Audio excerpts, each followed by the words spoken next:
blanking on what last week was. Prom. It was prom. I was going to say sexy. No. That's the one that has stuck with you. It clearly traumatized you. It's because I edited that episode. Oh, okay. Yeah. Gleeboot. Last week on Gleeboot, it was prom, and Cullen really enjoyed it, but Hannah and Allyssa, not so much, and they sang Rebecca Black's Friday to everyone's chagrin. And that's what you missed on Gleeboot. Yay. Applause for Cullen. Welcome to Gleeboot, the show where we get drunk and talk about rebooting Glee. I'm Cullen. Alyssa. And I'm Hannah. And we have one of my best friends here with us today, Katie Weatherly. Hi. Welcome, Katie. Hi. Katie has been on the... What did you say? I said thank you for having me. Katie has sort of been on the podcast before. If you remember a clip where she said Lea Michele should be arrested. Oh my God. That was this Katie.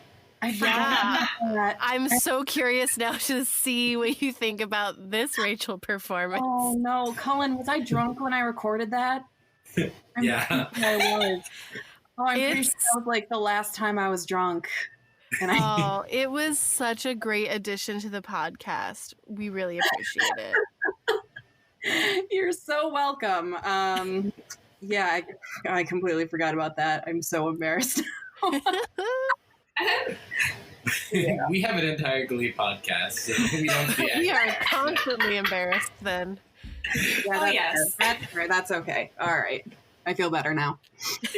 You're with your people. Yeah, that's fair. Okay. All right. So I feel like I can be, I can speak freely. Absolutely. And be fine. Yes. Okay. Yeah, so Katie, what are you drinking today, if anything? I am drinking a combination of sparkling water and coconut milk. Because I'm on this new diet and I can't have alcohol, so I made a mocktail. Oh. Fun. It's sparkling water and coconut juice? It's sparkling water, so it's lime-flavored sparkling water and coconut milk. Oh. So it's kind of like an Italian soda type of situation. Oh, okay. Yeah. That's pretty good. Yeah, and I highly recommend it. And I can't have dairy, so if you have like actual milk, it would taste better, but this works too. Oh, okay. Very cool. Hannah? I am drinking rosé for the first time ever, actually. Never had rosé? Yeah, I have never been attracted to this drink that everyone seems to love. It's very trendy. And then I was at the liquor store, and it's the Francis Ford Coppola brand. It's named after Sofia Coppola. And I was like, you know what? I'm going to try it. I like their stuff. And it's pretty good. Yeah. Cool. I'm drinking, I'm calling this depression. It is what you have after watching season 2, episode 21, Funeral. Not really. That's not, folks, mental health is important, but it's what I'm calling this drink that's a mix of Cool Blue Gatorade and vodka. Oh, wow. I feel like I have also had that before, and the circumstances around my depression were different, but I kind of feel like that could be a good name. It's like you just threw it together. You're like, this episode made me sad. Sad, and I don't have a fridge still. You guys don't have a fridge still? Oh my gosh. No, we don't. Oh my God. And I'm real mad about it. I feel like that can't happen. Like, I feel like that's like a thing that is like illegal. Like It's actually not illegal in California to not have a fridge. What? However, because it's considered a not an appliance. It's considered something that you bring with you. So a lot of apartments don't even come with fridges. But because ours came with a fridge, we're entitled to have one that is working. Yeah. So we're probably going to ask them to comp part of our rent because this is taking so freaking long. And we lost a bunch of food. Yeah. And that's expensive. And that means you can't really have, like, food that you could just, like, keep for a while. Like, you literally have to eat it right away. Yes, exactly. So that's even more work you have to do. Well, it's more money we have to spend because Cullen has been eating every meal out, basically. Yeah. Well, not out, but like delivery. Right. Yeah. So it's crazy. it's been a bit of a nightmare, and I can't sleep because for some reason I had like a sixth sense it was supposed to be here yesterday, and I just knew it was not going to come. Oh. And I couldn't sleep the night before last night. It's just ridiculous. Speaking of not sleeping, you're having a caffeinated beverage. I am having a caffeinated beverage. I am definitely drinking a wonderful concoction. I am going to call it Jean's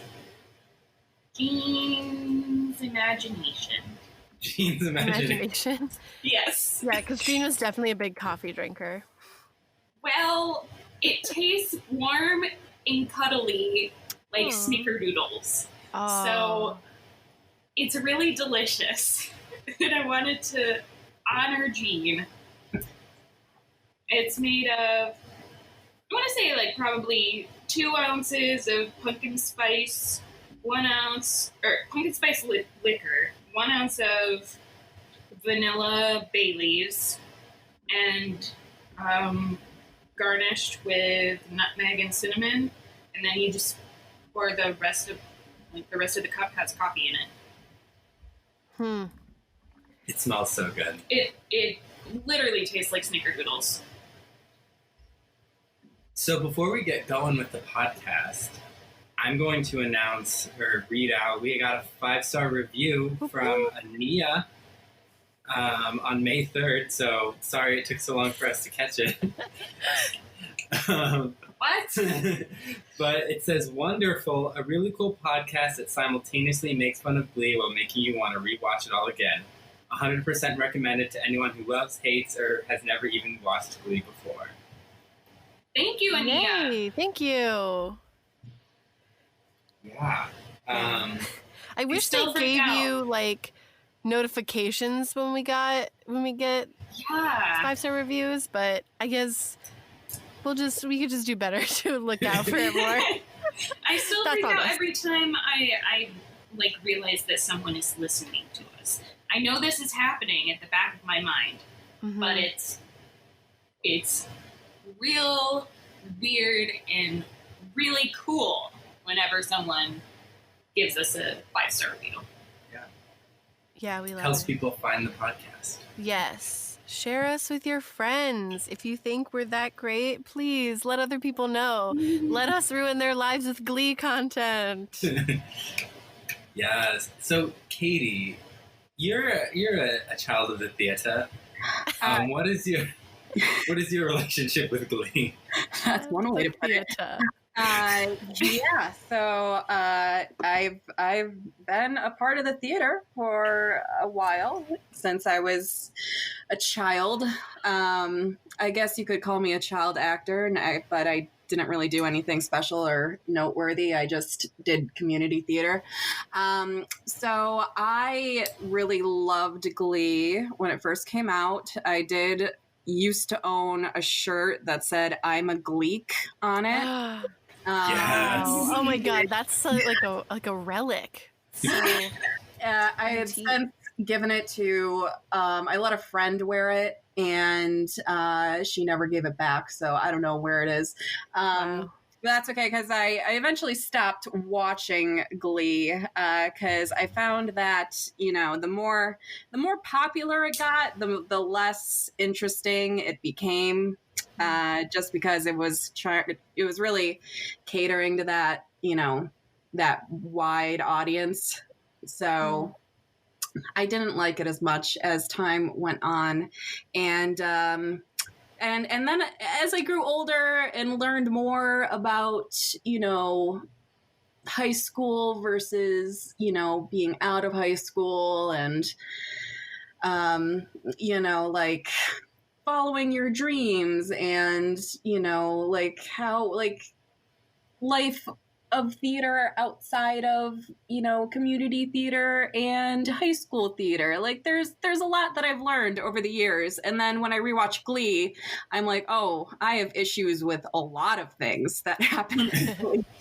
This is not realistic at all. So yeah, that's my current stance on Glee. I really liked it at first, and then over time became less of a fan.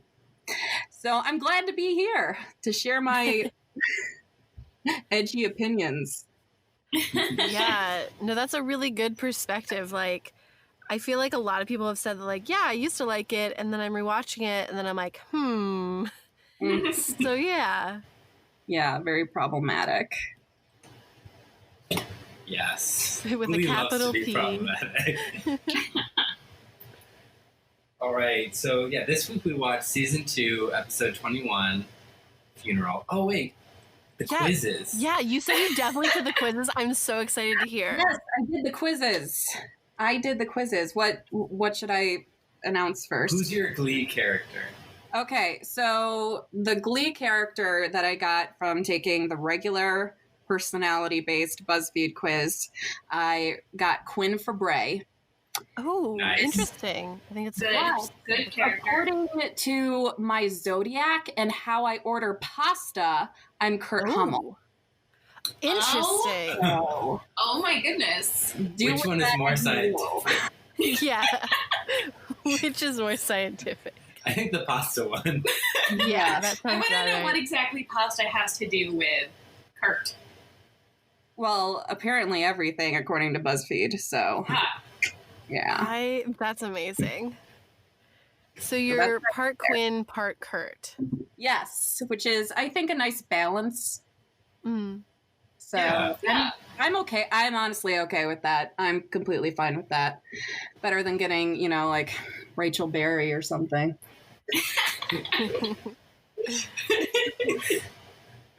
So, and then the other quiz that you guys sent me, the boyfriend quiz, who's my Glee boyfriend, I got Blaine.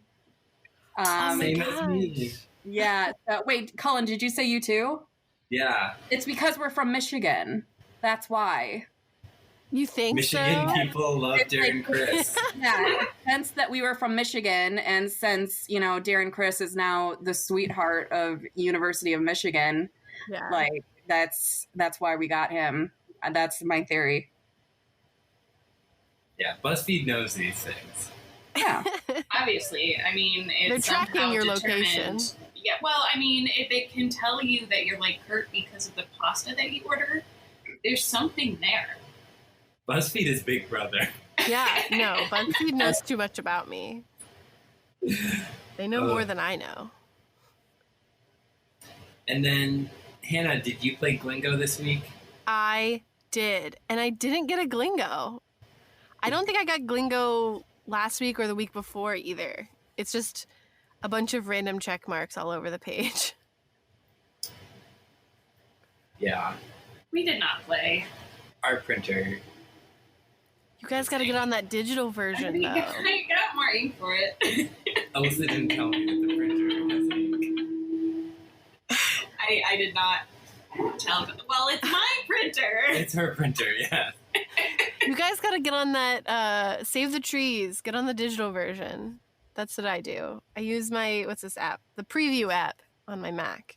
Oh, yeah, I just learned how to do that. Yeah, dude, it's so great. You didn't know about Preview on Macs? No, like, I just didn't... That you can, like, edit and, like, write on it. Oh, okay. Yeah. I was like, Preview's been on Macs literally since they came out. Yeah. Awesome. So let's talk about Funeral. Can we talk about the name first? Yeah. So, it's a really depressing name. Mm-hmm. Yeah. And I feel like they could have, like, named it something more honorable to Jean. Yeah, this one's a bit on the nose. Yeah, maybe they could just say, maybe they could just name it Jean. I feel like that would be too funeral. Well, obvious how though? Because if you say her name, you know it's about her, but you don't know if she's dead. True.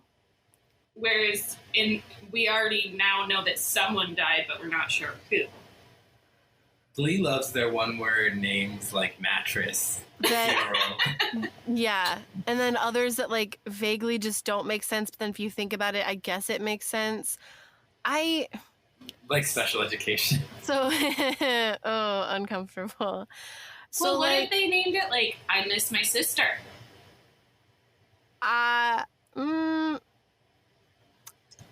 don't know. I don't have an answer. Titles. I like the one-word titles because who really pays attention to what the show's title is anyway? I mean, the age of cable is over. Well, you're just going to one episode from the next. I mean, you don't even know what season you're on when you wake up at 2 a.m., after falling asleep watching Glee. So it doesn't really matter. I think, funeral, great, boom, everything you need to know, a little bit of mystery. It's not specific, hilarious. Let's just do that. It's hilarious. So funny. Yeah. Yeah. So, I actually had to look up this episode because I couldn't tell if it was something that, that actress had died and they had to, put this together. But it turns out that, at Comic-Con the year before this came out, or something like that. It was either that or Paley Fest. Ryan Murphy talked about how they were going to, I'm going to say kill someone because obviously it's the writers doing this. They were going to have someone die in season 2 and a lot of people thought it was going to be Karofsky. But then they're like, no, it's someone who's actually really dear to the show. And then I'm like, but why her? Why is this happening? It made me so mad. But yeah, so I literally was like, wait a second, what is this situation? And then it turns out it was just, we decided we didn't want this character on the show anymore. Oh, so that maybe they could have that actress. So no, she's, from what I can tell as of this episode, she's fine, this Glee episode, but yeah, it wasn't a in memoriam type thing. So okay, because I was wondering that too when I was watching it. I couldn't remember if the actress had died or not, and I thought maybe, and I was going to look it up, but I forgot because I was crying too hard. And then so I thought for sure something had happened, but no. Well, okay. No, it was just character service. That's all it was. Anyway. I'm gonna say it. This episode, not great. Very bad. Yeah. I loved this episode. This is actually one of my, because there's so many reasons why I like this episode. And I remember this episode specifically back from when I was an actual fan, back in the day. And so when you guys sent me this episode as the one I'm watching, I was part oh my gosh, I get to watch this again. And part, why do I have to watch this again? I can't stomach watching this again because I just remember being so sad at the end. Are you a sympathetic crier? Pardon? Are you a sympathetic crier? Do you cry when other people cry? Oh yeah. Easily. I see. Yeah, so I was a mess watching this. And of course, then all the nostalgia kicked in, and I remembered, having that, cover of Pure Imagination on the burned CD in my car, in high school and everything. And it just brought back all of those memories, and the fact that this is just a really sad episode. It just, oh my gosh, I was sobbing, but it felt good. It was a good cry. The double whammy. It was good. It was nice the nostalgia. Yeah. I worked out a lot of my, past trauma with this. Glee therapy. Glee is therapy. Yeah, I did not remember this episode really as a whole, but as soon as it started, and then I think when it was not even that few that many minutes into it, I was like, oh my God, wait, this is the episode with Sue's sister dying. And then I kept getting really sad about it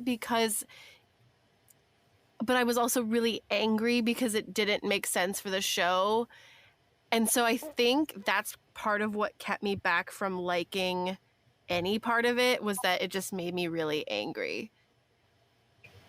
This is the first time that I've seen this episode. As everyone who's listened before knows, this is my first run through of Glee, especially like halfway through season 1, because I saw the first half of season 1 before. But this episode seems frustrating to me because I felt like it was trying to do something that it didn't accomplish. So I like the idea of what they were going for, but I don't think they did it very well. And I wish I don't even know what they were going for. Were they trying to make it like the body in Buffy? Like, is that like, anyone seen that? Wow, episode? Alyssa just made a pop culture reference that I did not understand. Cullen, do you understand it? No. Oh my God, this is a first. Oh my God. Okay, but I can't say that it's a pop culture reference that I am like legitimately into because I haven't watched all of Buffy. I literally only had to watch The Body because one of my professors thought it was like the best TV episode ever. Interesting. Yes. Well, that's still valid, and you'll have to explain it to us. What's going on with that? So in The Body, if I remember correctly, Buffy's mother dies, and it's all about how she deals with the death of her mother. Like, that's the entire episode, and it is really hard to watch. They don't use any form of non-diegetic sound, which means they don't have any music during the entire episode. If I remember correctly, this was a long time ago, guys. Feel free to correct me if I am wrong. But I remember it being a really good episode that deals specifically with death and funerals. And so, like, I was kind of prepared for something more like that. And instead I got Glee's version, which is Glee's version. So Yeah. Well, that's a good thing because we are watching Glee, so it's nice they did their own version and didn't try to do like a Buffy the Vampire Slayer rendition of death. I don't think she fights anyone in that either. I think it's just, and the interesting thing about The Body is that her mom doesn't die from any like monsters or anything like that. She literally has a heart attack. Yeah, she has a heart attack. So it's a really interesting take on it from Buffy's standpoint, but that was years ago. But this episode of Glee reopens with Sue rerouting the Glee Club's plane to Libya. Right, yeah, really hostile territory for Americans. Also, a lot of people in general, too. No one can just do that. You can't just do that. Well, apparently Howard Bamboo can, whose super villain name is Panda Express, apparently. Glee loves an Asian joke. And they also keep bringing Terri back, and I'm like, why? I don't get why she's here. Is she gone after this episode? Oh, when will the boulder get her? She says she's going to Florida, which I'm just going to spoil right now. Is like, Terri is perfect for Florida. She will fit right in. Yeah, and that actress has been like typecasted as the wife that nobody wants. Like, she's always, any other thing that I've seen her in, she's always in that role of, I'm married to this guy and the guy really does not want me. And you don't root for her either. Like, no. She has just been, I guess she just has that look of, you know, you definitely don't want to stay married to me. Like, that's right. That's who she, I mean, she plays it well. And, but it's, you know, what a sucky thing to be typecasted as, you know, just, you know, the discarded wife that nobody even really wants around. Yeah. And I think in this episode she said, like, I know I made your life challenging. Like, I feel like that also goes into it. Like, she's the wife that makes your life, quote unquote, challenging. And I just, yeah. It's a really interesting box for male writers to create for women. Yeah, it's great. It's great. Yeah. Fun times. Yeah, so Terri and Howard and Sue reroute the Glee Club's planes to Tripoli, and they can just do that because they guess the worst Principal Figgy Fig's password as 1234. And his email address was getting figgy with it. Okay. Yep. I totally missed that. Yeah, I did not, and I screamed.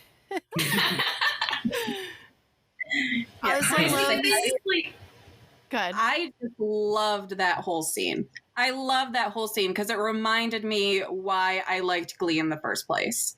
Because it's so spoofy, it's so tongue-in-cheek, it's got that off-the-cuff humor. I mean, they just throw these one-liners at Jane Lynch that she absolutely destroys. Like this whole I'm lactating with rage. Like this whole episode for me is going to be a love letter to Jane Lynch because like I am just, oh my gosh, there was so much good work that she did in this episode. And so that whole scene was so hilarious. The one-liners, the pacing, the writing, it was just, it took me back. It took me back and reminded me why I love Glee, you know? And obviously having their plane rerouted to another continent, that's not realistic, but that's why it's funny because a huge part of Glee is the over the topness, the spoofiness, that off the cuff type of humor. That's a very important part of Glee. And that's why it's so funny. That's why the humor is the way that it is and what makes the humor so unique. Yeah, I definitely think that like that scene is kind of totally different from the rest of the whole episode. And it's sort of just like this reminder of like, this is how Sue reacts to things and this is just how she is. And then there's obviously this emotional depth we get later and it competes a lot. And I think that's something that makes it difficult for me to enjoy the episode.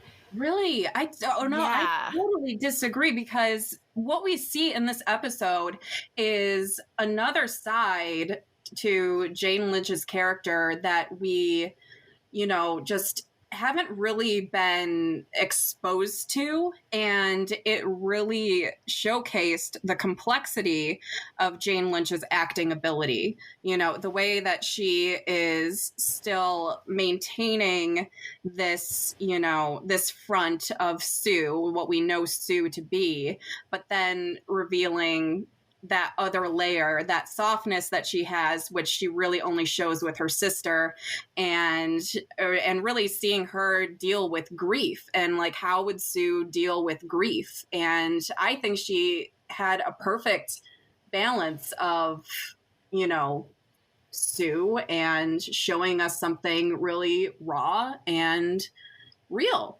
And I thought that was amazing. That's why I love this episode so much. I love this episode so much because of what Jane Lynch does, which is mix her humor and what she did with this character along with something very vulnerable. Yeah, her performance was amazing. I think the other thing that like we get into with the episode is also that like there's something of a point of like, well, this is kind of distracting from the national stuff. Like that's like literally a line. And I thought that was valid in terms of like where they're placing this episode. Just because like Sue hasn't really been super active from what I remember in terms of like destroying the Glee Club in the past few episodes. And so it's like, why are we having this now? Like, she hasn't really been super active, and now just kind of popping it in here. So I feel like I don't know. It's one of those episodes that, like, if it was placed somewhere differently in the season, I think it may have had a better impact. I also agree with that because I think that Jane Lynch did a really amazing job with what she was given, but I think she could have been given more, and I would have loved to see that because, like you said, there's a lot of competition, I think, in this episode between Nationals and the Glee Club like having a say in Jane's funeral, and which we haven't even gotten to yet. Yeah. Oh, we're so getting ahead of ourselves. But anyway, like, I feel like if it had been placed in a different part of the season, maybe earlier, we would be able to dedicate the entire episode to how everyone is dealing with this situation. When was the last time we even saw Jean? I don't even remember. It was a while ago, which is also not great placement. Yeah, was it when Sue got married to herself? I think so. That was when we met her mom, too. Yeah. That's not the first season, is it? No. I'm sorry, I'm getting so confused. It was the first half of the second season, right? Yeah. Okay, yeah. So it kind of feels like it was basically first season. Yeah. So many moons ago.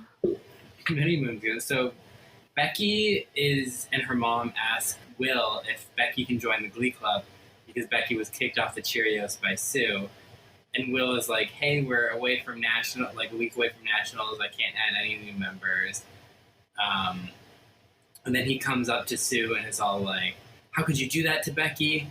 And Sue's like, because she reminds me of my sister who just died yesterday. Mm-hmm. She's so forward about everything, which is, I think, a really great reaction from her. Yeah. It's very controlled, and it's kind of exacting, which I think is really, really fantastic. I did not like that Shu went to grab her hand.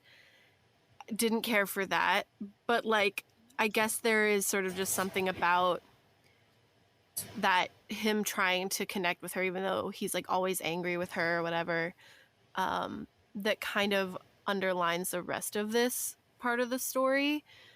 So I think, like, after having watched the whole episode, I'm like, okay, maybe I didn't hate that moment that much, even if I literally went ew out loud when he tried to grab her hand. Yeah. The only reason why you hated it is because it was Shu. Yeah. Yeah.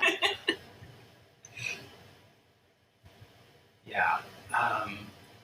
So then Kurt and Finn come into Sue's office. They're bringing like teddy bears and flowers.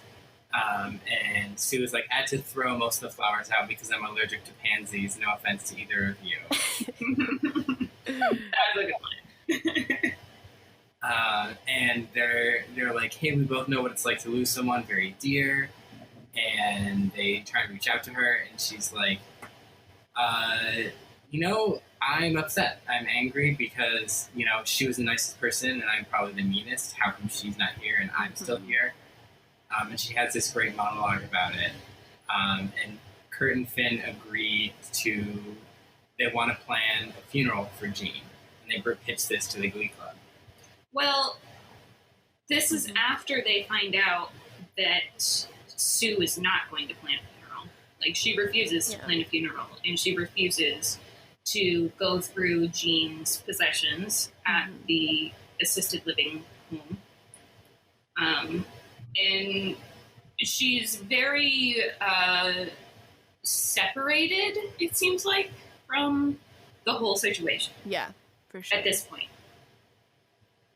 Which is realistic because that stuff is so hard to do. Especially because, like, she doesn't have any other family, too. It's like having to go through all of her belongings and make all the plans. That's stressful enough, let alone having to do it by yourself. PSA, people, this is why you need a will. Because it's hard on people. It's hard on the people that you leave behind. To have to make those decisions. Exactly. Yeah. And I'm saying this even though I don't have a will, but I really got to get on writing one. This is a PSA for me too. And actually, there's this thing called Swedish death cleaning, where it's like the Marie Kondo way of cleaning, but a little bit more morbid. But in Sweden, does this spark joy? In the Netherlands, how you clean your space is you think of what's going to happen to your possessions after you die, and that determines what you keep and what you give away. And it kind of shows you, like, it kind of makes you look at your possessions in a different way. So that way, you're not burdening your loved ones after you pass away. You know, if you pass away, like, how big of a project are you leaving for your family? So there's this whole that's this whole cleaning type of movement that's traditional over. That's so interesting. That is really interesting. Like a woman wrote a book about it recently, and it's I don't know. I think it's called the Art of Swedish Death Cleaning or something like that. You can get it on Amazon, but it's really fascinating. I love that idea, though. But how bingeable would that show be, though? I don't know. They could make it interesting. I would binge it. I mean, for sure. Like, because I'm more likely to binge that than like, do your parents, like, do your grandchildren really want this giant set of golf clubs when you die? I don't think so. Let's put it in this pile. Yeah, or doing like a Gilmore Girls situation where, you know, the grandparents ask Lorelai and Rory to put a Post-it on all of the things that they want when the grandparents pass away, and they're just like, that's basically what it is. It's just, hey, friends and my brother and I have already laid claim to my parents' quote-unquote estate. Wow. Oh my God. Hilarious. My family is very, like, noxiously lovable to each other, and one of our favorite things to do is to claim things after our parents die. God. It's I want to have dinner at the Swearingen house. Well, Cullen, for a really long time, had no idea that when I was talking to my mom, we were, like, bickering because we have fun doing that. You tell. Yeah, I was just like, oh my gosh. Like, is she talking like this to her mother? We all like to have fun. I feel like you have a good time. Yeah. Can't wait to have Beth on the podcast. Oh, I'm so excited. She asked me, does that mean I have to watch an episode? I said, yes, Mom. That's so funny. She listens to us, by the way. Yay. Yep. Hi, Beth. Yeah. Hey, Beth. Another shout out to you, Mother dear. I think this is the second week in a row. Anyway. Yeah, so Jesse St. James, who's there this week, and we'll get to his storyline, is like... Oh, boy. The erotic Jonathan Groff is back, and he's like, how come you're doing this right before Nationals? You really should be focusing, like, I almost call them the Blade Runners. What is their other team? The... Vocal Adrenaline? The Blade Runners? I was like, the valedictorians, the Blade Runners, what are they? What? That must be the Gatorade getting to you. And they're, he's like, they're in 24-hour rehearsals. If we have a policy that if they die, we use it as a prop. Like Weekend at Bernie's. And to be fair, that's very, like, accurate to real theater. Right. Like... I keep thinking about it. Out. I'm like picturing the number they did at regionals, the Queen number, and like one of them dying and they just like having to use them as a prop during that number. That's what I'm picturing right now. Anyway. Yes, it is realistic to real theater, like rehearsing, something that they don't really do on Glee. That is so true. We will talk about that. But I think what's interesting is like sometimes the writers will give characters' lines that feel like the writers are talking to themselves, you know, like being like, hey, maybe this is a bad idea, and like at me. But like Jessie saying that is kind of like what I was talking about earlier, like maybe this isn't the best time to be doing this. And I'm like, yeah, maybe. It's just, I feel like it removes the tension. In the life of Glee. No. In the show itself. In the life of Glee, I think there's definitely, like, they're valid to be like, well, this teacher is going through a really rough time and we want to help. I think that's totally valid. But I think, like, the structure of the show itself, it feels like the writers being like, maybe right before Nationals, the penultimate episode isn't the best place to diffuse tension about their competition? ?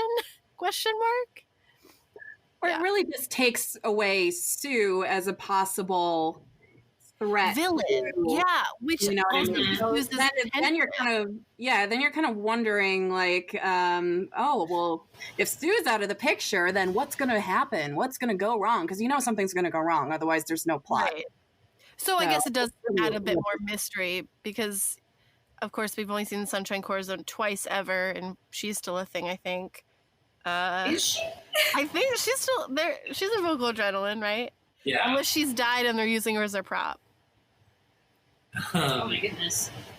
Yeah, but Finn is like, Rachel, you said I need to be more of a leader. I'm making an executive decision. We're doing this. And I'm like, Finn has that power? Okay. Yeah, I was also confused by this. Like, wait, who? Isn't Shu literally sitting there too? Like, isn't Shu the one who actually has the executive decision power? Yeah. I don't think Finn understands how power. anything works. Well, I also don't, so Finn and I are in the same boat. You're right. The students choose what they do. We know this. So they plan they're planning the funeral, and at one point, Will asks Sue, you know, if you hate the Glee Club so much, why are you letting us plan your funeral? And she's like, I'm afraid that no one else would come, and I'm helping, Kurt and Finn are helping me clear out Jean's stuff, and I like the idea of using your Glee kids as unpaid labor. Which I think is both, like, true to really how she thinks, but also is, like, her distancing, again, from the situation, which I think is really clever. Mm-hmm. Because he says, if you need a shoulder to lean on, you can lean on me. And she's like, I'm afraid I'd slip off from all the product in your hair. I hated his line so much. I was like, that's the worst thing you could have ever said. It would have been funny if you started singing Lean on Me. A reprise. They already did that. A reprise. Yes. Yeah. And so then Kurt and Finn are helping Sue clear out Jean's stuff, and they're sorting everything into piles, like sentimental stuff, pictures, stuffed animals, stuff that old magazines you could throw away, stuff you could donate. And Sue is just like, I'll keep this stuffed animal. She had it since she was a kid. The rest of it you can throw out. It's all garbage. Mm-hmm. And Kurt and Finn are just kind of flabbergasted. Yeah, they pick up that old VHS. I didn't remember what it was called for a second. Oh my god. That VHS of Willy Wonka and the Chocolate Factory. And they're like, but what about this? And she's like, she's watched it like a million times. Like, it probably doesn't even work anymore. It's just like she doesn't want to keep any of these items. And like, that was something that was really, really interesting, because I was the complete opposite when my grandma passed, is that I wanted to keep every single thing, because I attach a lot of sentimental value to literally everything that I get eventually. And so it's hard for me to let go. So the fact that, like, her approach was to distance herself completely like that, I was like, that's so interesting to me. I can't fathom that. Can I ask a personal question? Sure. Who here has had someone close to them die? I'm raising my hand. You can't. I'm raising my hand. Me as well. Okay, so I'm the only one who has not. None of my grandparents or close relatives or close friends have died. And I feel very blessed by that. Yeah. I've been alive 27 years. But so I'm still kind of waiting to see how I'm going to react. Right. Because I don't know. Right. That's valid. Yeah, that's the thing is that, like, you don't know what's going to happen until it happens. Mm-hmm. Yeah, it's very, I liked that scene. There was a lot of emotion to her just, like, getting rid of all this junk. Yeah. Which is something they tackled before with, like, Finn's stuff from his father. Mm-hmm. Like right. Yeah, that's right. I almost forgot about that. Yeah, and I think that's probably why, like, Kurt and Finn had the reactions they did to that. Like, they were kind of, like, really resistant to it and were confused. Like, a little bit of a certain element of, like, telling her how she should be handling the situation. Like, they're the ones that convinced her to go through her stuff. That, like, this is something you need to do. But I think it literally is. So yeah, but I think she had to clear the room. But I think it's also that, like, the act of, like, having to sit there to do it. Like, if she literally had them go through things, and then she was like, you know what, just get rid of it all. So I think there's maybe a little bit of the element of, like, them trying to, like, push off, like, well, this is how you should handle it kind of thing. But I think she's just so, like, no, like, this is how it needs to be. Which I think is really interesting conflict. Yeah, it makes me wonder if the writers had experiences that dealt with them losing people close to them, and then, like, possibly having arguments about what to keep and what not to keep because of their material value versus their emotional value, because that seems to be what both of the episodes are about, like you said, Cullen. Mm-hmm. Yeah, and material objects with emotional value. Yeah, and of course, when the reason I think that the going through the belongings and the stuff can even be more difficult than, you know, like the funeral service, because when you're sorting through stuff, I mean, that's a long process. It takes a long time, and you are going through all of these memories, these belongings, these objects that, you know, belonged to this person, that have that attachment to this person, and it really makes you basically go over their whole life, and it forces you to deal with the emotions you have by sorting through these objects. So in a way it's like one of the hardest things, if not the hardest thing to do when somebody dies, is having to do that. And for somebody who's not emotionally, you know, like Sue has very limited emotional capacity, or she doesn't really like to deal with emotions too much. So for her, completely it's easier just to say, get rid of everything, because if she's forced to go through it, then she's also forced to deal with her emotions, which is something she's absolutely avoiding throughout the entire episode. And you can see that. Very true. And I know I just said that I have not been through this process at all, but I imagine that it's somewhat beneficial in the grieving process. Would that be accurate, or is it just plain hard? I mean, I guess it would depend on like a lot of things. Very healing thing. I think it's very healing, and I think that it's important because, you know, in the moment you might want to just not even look at anything. It would be easier for somebody else to just come in and, you know, just make it all disappear. But at the same time, you know, later you might regret making the decision to not go through things, because then you're stuck with, oh, I really regret not having that. I really regret not keeping this. And just out of a moment of, you know, just based on how you were feeling at that moment. And in that moment, you're not really thinking or doing things very clearly. You're just, you know, in this haze of overwhelm. Yeah. Yeah. And so we have this great scene, and then in parallel, Will is packing up his apartment. Oh, God. I didn't even make that connection. Yes. Wow. Wow. That's... And they're also, like, they have, like, emotional connections to vests, which feels very... how do I put this? Inconsequential? in comparison. I would say that, yes. Yeah, I'm just connecting that, and that makes me really angry. I think Will needs to go through the Swedish thing.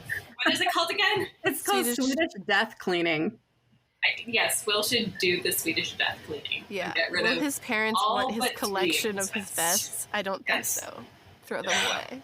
Emma was just like, there's so many vests, and I look like Charlie Brown's closet. It was like all the same thing. Yeah. Yes, Emma was there helping him pack. Yeah. Why? I don't know. They're She's friends. his only friend. I guess. I love it.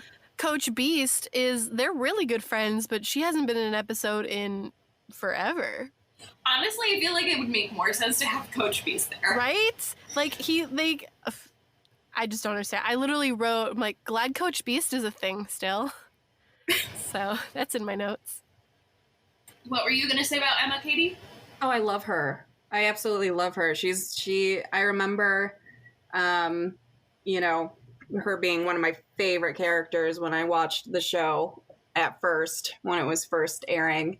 And I just think she's so sweet and so awkward and so cute. So whenever she's in a scene, I'm just like, I can't hate anything happening here. Like, she's so cute. She is pretty adorable. I mean, she has the biggest eyes I've ever seen, which I think Sue says something about it at a couple different points. And I'm like, yes, I agree with you. Her eyes are so pretty and big and adorable. Doesn't she compare it to like some of that like rainforest animal with the big eyes? What are they called? Does anybody know what I'm talking about? Orangutan? What? No. Like a lemur? Lemur has big eyes, right? Sue has called her an orangutan. But not because of the eyes. That's because of her orange hair. Red hair. Well, I want to say aye, but that's not. It has a much cute. Is it Bush Baby? Is that what she says? Heart. Oh my gosh, I'm Googling it right now. I was going to Google it. I'll let you do it. Bothered by this. I'm so bothered by this. Okay, oh my gosh, I don't even know how to pronounce it. The Tarsiers.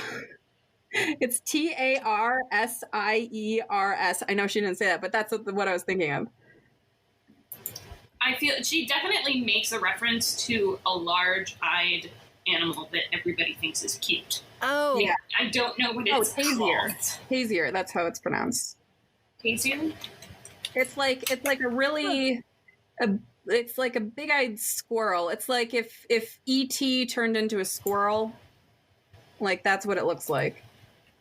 Kind of looks like Dobby in this one picture. Yeah. It looks like a Furby. Yeah, it does. My goodness. Now I'm triggered for life. It does very much look like a 90s toy. Yeah. I wonder if that's what Furbies are based on. They have the creepiest fingers. Yeah, that's what I said. They're E.T. fingers.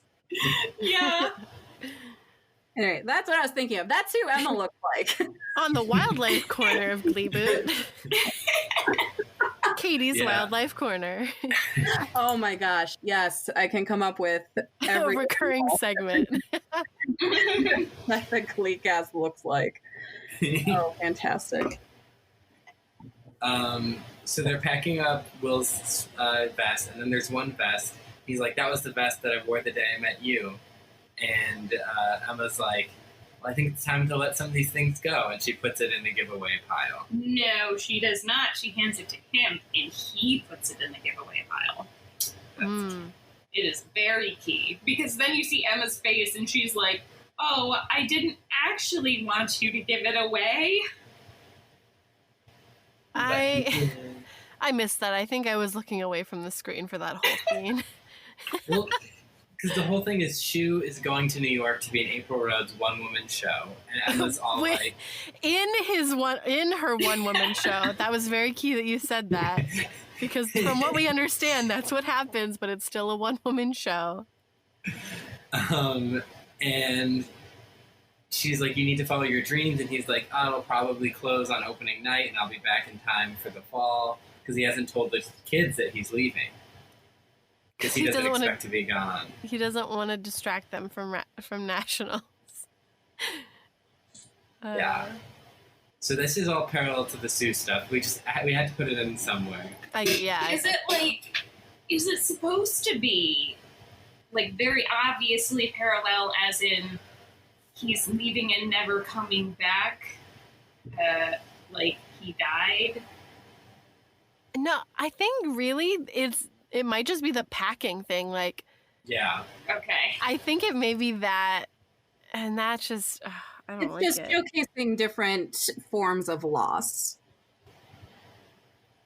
I guess That's a good way to so. put it. Yeah. You know, like you've got going through the things because you're dealing with death, and then you have, you know, the going through the things because you are leaving, you're moving, you are, you know, chapter moving on. Yeah, exactly. So, you know, out with the old and with the new type of thing. So that's, you know, that's I think what it showcases there.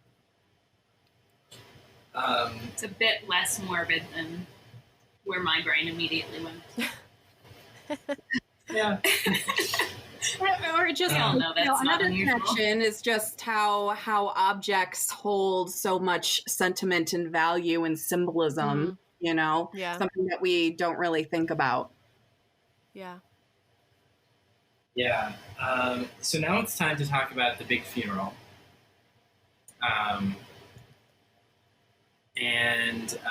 So it's the funeral scene. Well, it starts with her in a car, and I literally was like, why is she not in her car?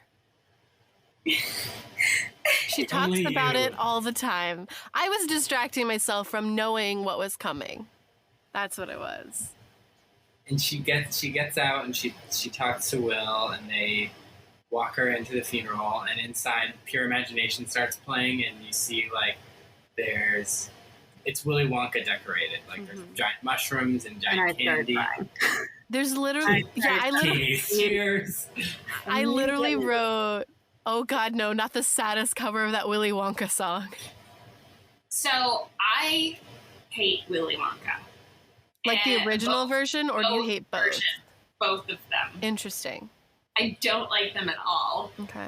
This was the first. It took me a couple of minutes to figure out what it was referencing and like why there were mushrooms, because I really, really dislike that movie, and so I don't like to watch it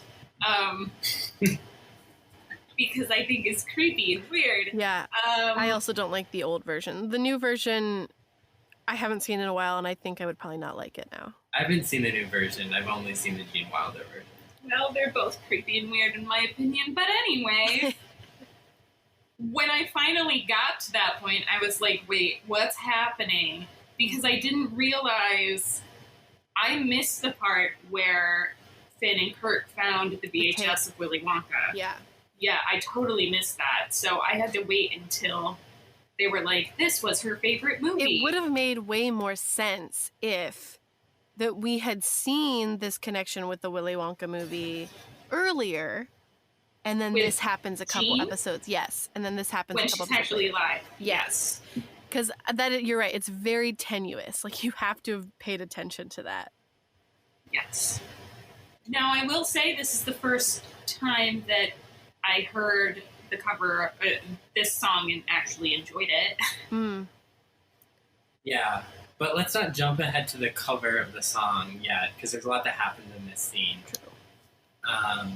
So Kurt and Finn are like, it was her favorite movie, so we decided to decorate the funeral this way, a celebration of her life instead of just grief at her death. And Sue is touched, and Sue gets up, is invited by the pastor to speak a few words, and she's talking about, I miss my sister, and she's just so overwhelmed with emotion that she can't read her speech anymore, and Will comes up and he reads the speech about missing her sister and feeling like a tether to Jean that connects her. Yeah, that was hard. My heart. It broke my heart. Oh my gosh. That whole thing, that whole speech. I was a mess. I was an absolute mess. Now that you said that, Cullen, like that word tether, I think that's also maybe another connection with the Will storyline is that like he feels tethered to these kids. Yeah. Interesting. That They could use have been the that title. Tether. I like that title. in the Gleeboot. It's a little less on the nose. Yeah. Yeah, this was a really emotional scene. Jane Lynch was doing some amazing work. Yeah, I think I would have loved. I wish it wasn't Will in some way. Like, Will's the only person that could, but I just wish there was another character that could really fill that role. Yes, I wish there was someone we liked more who had a better connection with Sue. That, like, that way, yeah. Because it was still... reading the eulogy. Yeah. It was still very affecting, even with him reading, but I do really wish there had been someone else. It would have been really interesting if it was like Becky. If Becky got up there and read it. Well, yeah, the interesting thing about the entire plot with Becky is I think they could have worked her in much more intricately. Yeah. Is that a word? Yeah. Okay. And I feel like part of the reason why I would want this episode earlier in the season is so that we could spend more time with Becky and Sue and how they are also connected, because I would want to, first of all, well, I don't know if I need to see the scene where Sue fires. We do see the scene. We don't see the scene where she fires Becky. Yeah.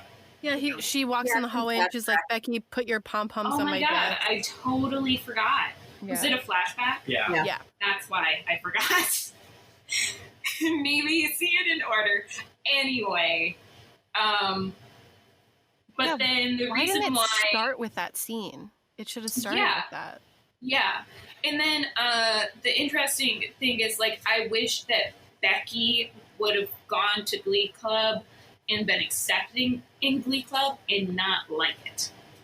I want her to be there, but I want it to be her, like, decision to not enjoy what's happening and really want to spend time with Sue and not be able to because Sue's going through things. Right. Not because she shouldn't be added to the team right before nationals. I want her to be able to make a decision and be like, hey, I'm not really enjoying myself here. I want to go back to Cheerios. I really like that. Yeah, that would have been a really great direction to take that in, for sure. If they had time. Yes, exactly. Yeah. But then, like, if it was not right before nationals, I think you would have time to develop that. To develop that a little bit more. Exactly. Yeah. And then it could have been a bigger payoff if it was like Becky who would read for her. But yeah, I just think Shu obviously is the only choice, but it's such a distracting choice. And then after the speech, the Glee Club gets up and sings "Pure Imagination" from Willy Wonka. It's a nice cover. It's really sweet and sad. Yeah, it's literally the saddest. Yeah, I like it more than the original. Yeah. And they show... What are you thinking? I said I did too. Yeah. And they show, like, footage of Jean, like, running around and playing croquet and stuff. And it's they're playing with your emotions there. Oh, yeah. Which is what made me be like, wait a second, did something happen to this actor? Like, that's what made me really, like, oh, gosh. But no, it was just like they shot this B-roll or whatever for this, so... Yeah. Do you have something to say about this scene? Well, are you going to talk about the priest? Oh. Yeah. Well, priest, pastor, person at the funeral home, he goes up, and there was an interesting line where we're here today at the most unusual funeral I've ever seen to talk about the most unusual person I've ever met. He said it like as I've had the pleasure of knowing, but I definitely caught that too. I was like, that's weird. Yeah, they could have used maybe a better word than unusual. Yeah, this is the most unusual funeral I've ever been to, Like unique. which makes sense for the most unique person. Exactly. Exactly. Yeah. This is the most unique. You could even use it for the funeral. Like, Yeah. this is the most unique funeral for the most unique person. And I was like, why did you use unusual? What if that was the line, but they flubbed it and they were like, "This is the best take. We have to use it." The actor forgot his lines. Yeah. Because maybe the actor was like, "This is the most unusual scene I have ever had to shoot. I mean, most unusual funeral." Yeah. Yeah, and so they sing Pure Imagination, and then the funeral is full of people from the home, from just anyone that's interacted with Jean. She had a beautiful soul, and it like attracted all these people. So that was really sweet because she thought it was going to be empty. It surprised me that she thought it was going to be empty. I wonder if there's something to the fact that, like, she knows that she's often so unlikable that maybe that would infect it. That's kind of what I thought, but that's just me reading into it. But yeah, also, like, we know that Jean was really sweet, but maybe it was just, like, she didn't know a lot of people. Yeah. Yeah, she had no other friends or contacts, and since they didn't really have any family left, I mean, the only people that Jean would have interacted with would be the people in the home, and of course, the people in the home, they're not like your actual family. A lot of them are paid to be there, so whether or not they show up to the funeral is you don't know if they're going to show up or not. Yeah. Yeah, I thought it was a really touching scene. And so that was, that's the funeral scene. And afterwards, the talk about tethers really gets to Finn. And he's in his car, and Quinn gets in, and she's like, "Oh, there's a long line." And he's like, "I can't do this anymore. No, wait. She says, "Why are you crying?" And my immediate response was, "Because it's a funeral." She literally cried in the funeral. Like, and then they're making her so soulless. Like, I don't understand why the writers are doing this. But he's not crying because it's a funeral. He's crying because he's breaking up with her. Yeah. I died. I don't like this depiction of Quinn because it obviously leaves behind any semblance of season 1 Quinn there ever was.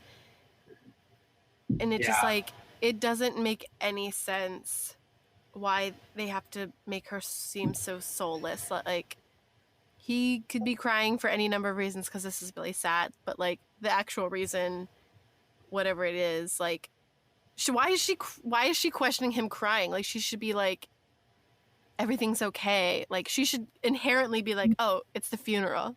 This is sad." Yes, exactly. Like, she's not that sad. emotionally unintelligent. Like, she's emotionally intelligent.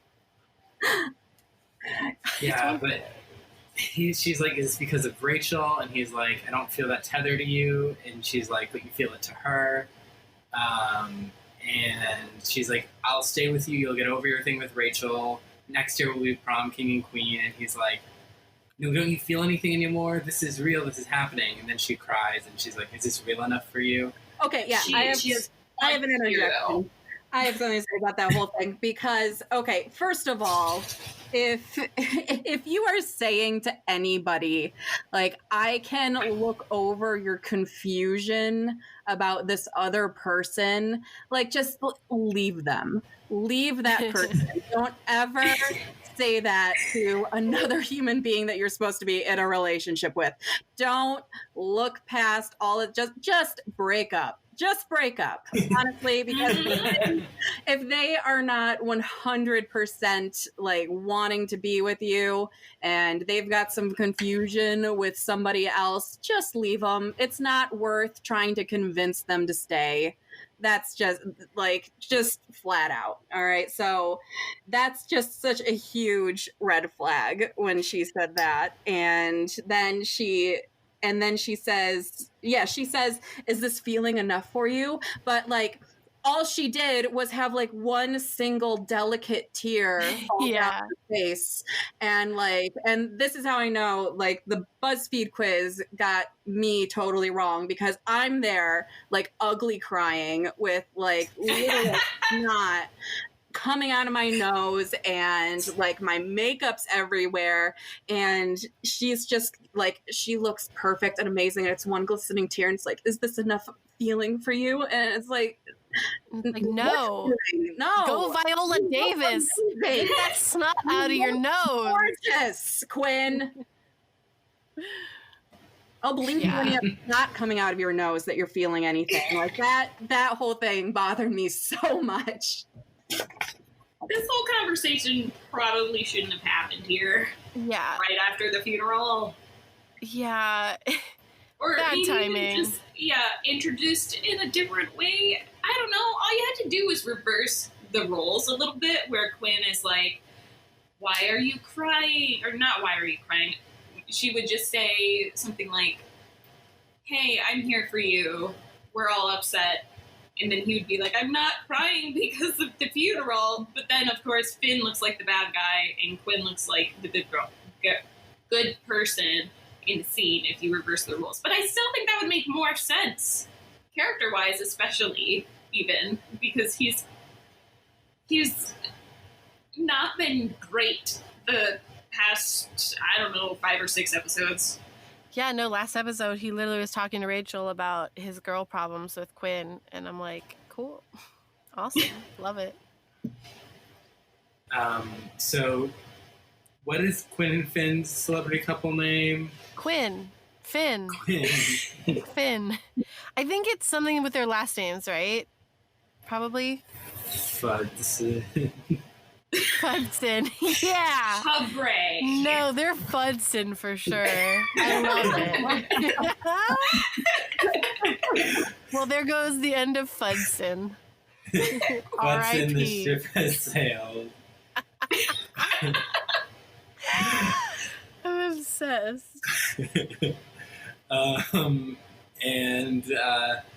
So then we get another scene with Will and Sue is talking about how she's so thankful for what the Glee kids did. Oh, there was a scene we missed in the funeral where she was holding onto his hand. Oh, yeah, while they were singing.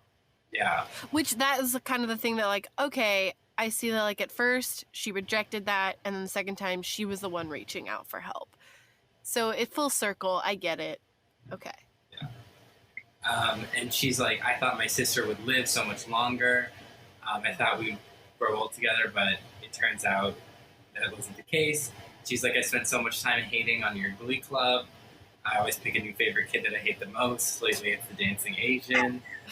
Is this the scene where she talks about the life expectancy of people with Down syndrome? Okay.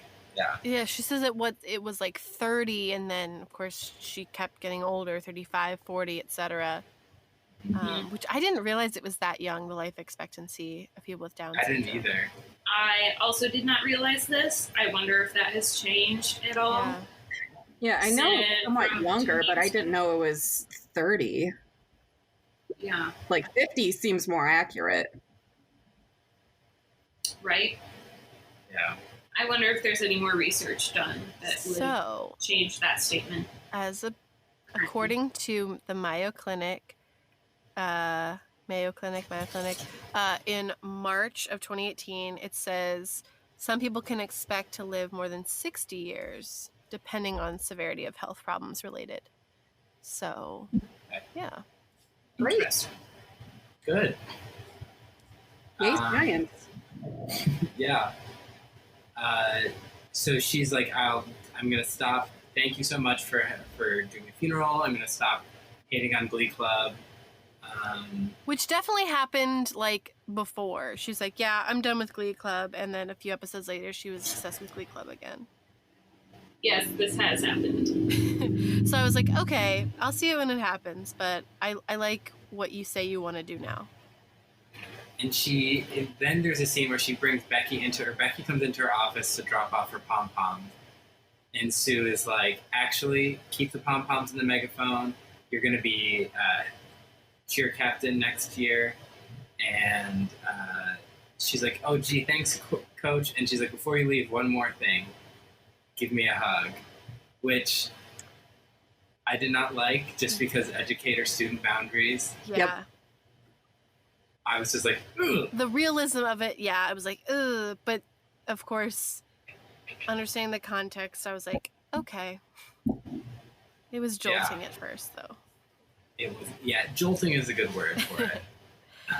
But yeah, the thing that Sue said she wanted to do was, like, she wants to get into politics and basically fight for, like, the fact that, like, people with disabilities, in varying disabilities, like, the funding that they were able to get and, like, healthcare benefits they're able to get, all that kind of stuff, how that was, like, really being reduced as Jean got older. Which is that's a pretty admirable campaign goal. Yeah, for sure. Yeah.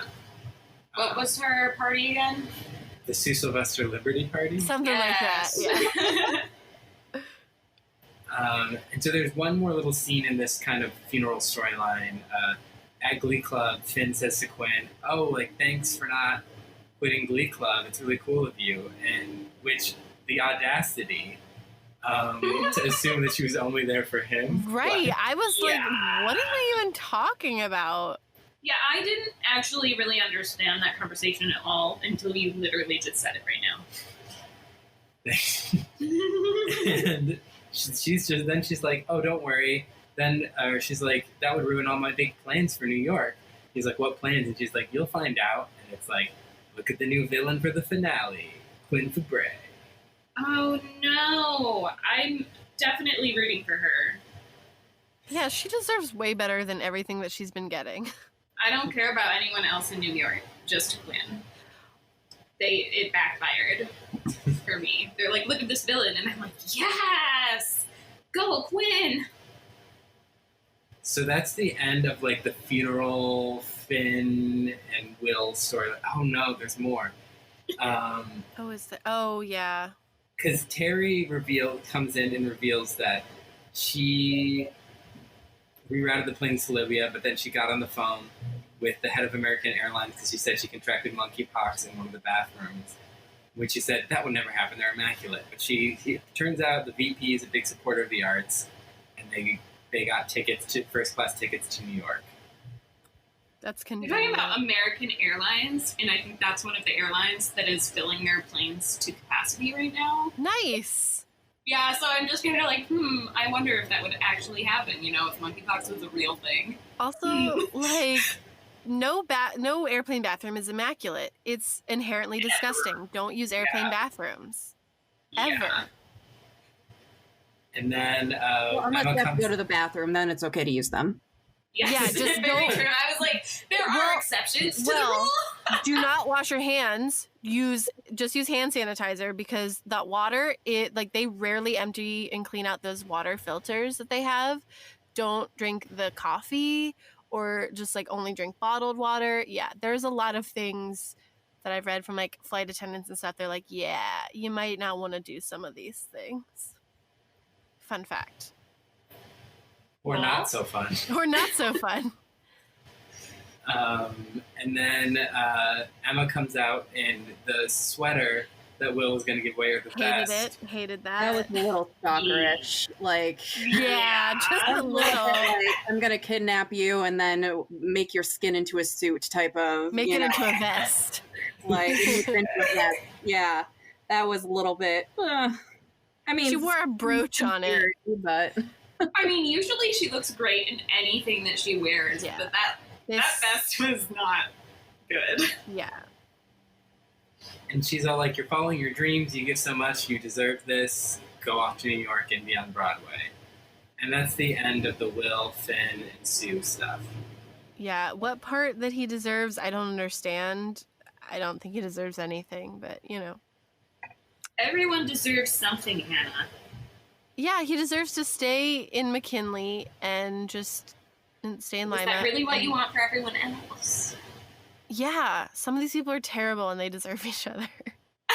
See, they do deserve things. Any more comments on all this before we move on to the competition for nationals? I think that's it. We kind of started the episode with all of our thoughts on it, so Yeah. Cool. So Jesse St. James is back, as we mentioned before. So erotic. Yeah, of course he's hot. Of course, another hot guy just stumbles into this high school, and then Rachel's like, "Oh no, two hot guys like me. Like, what am I gonna do?" Oh, no. Yeah, it's a giant struggle. Hot. Oh God, you're so hot. I have such a problem. Like, these are the most attractive people in Ohio for sure. Yeah, and it's Ohio. Are you kidding me? Nothing's in Ohio. I know, I'm in Michigan, and nobody in Michigan goes to Ohio unless the state gets shut down and somebody wants a haircut, so they all go down to Ohio, and Ohio's still open because Ohio sucks. This anti-Ohio hate, I will not stand for it. I hate Ohio. Yeah. I'm with you, Katie. If you're from Ohio and you're listening to this, I'm talking to you. I do not like you personally as a person. Wow, you don't like me personally. I'm totally joking. Ohio's okay. I don't know. No, Ohio sucks. I don't like it there. I'm trying to think of something positive to say about Ohio, but I'm just like, it's Cedar Point. But they are handling coronavirus. So, I don't know. Yeah, they're handling coronavirus way better than Florida, which is where I am now, so... But, like, two Ohio, like, cities are now, like, at risk for being the next epicenter for the virus. Well, Florida's going to win for a little while, because, yay, winning. California won for a while. Yeah, I think we're winning right now. Yeah, I don't think you're winning anymore, Hannah. Oh, well, that's good, actually. That's really good news. Thank you for telling me that. You're such a loser. Oh, I've never wanted to be called a loser in my life until now. Thank you. Loser like me, loser like me. That's my Glee version. Thank you. Beautiful. So, yeah, Jesse St. James is back, and he wants them to put on a competition. Well, they're talking about what they're going to do for nationals. Which is next week, and they still don't know. They don't have a set list. I'm done. That's it. That's all I have to say, is they don't have a set list. They should be literally singing the same 3 songs over and over again by now. I'm done. Are you sure? You want to go on? I'm okay. Continue. Yeah, they still don't have a set list, and they're talking about, like Rachel and Finn should sing a duet. And they're going to do original songs still. Yeah. Which I don't know how I feel about that. Well, we can come back to original songs later in this episode. I have something to say. All right, I'm excited. And Jesse is like, Finn, your singing and dancing abilities are terrible. You dance like a zombie who has to poop. And there are better singers in this club, and Mike Chang can dance better. So you're not going to be featured. And he's like, Rachel should be featured, or we'll have a competition.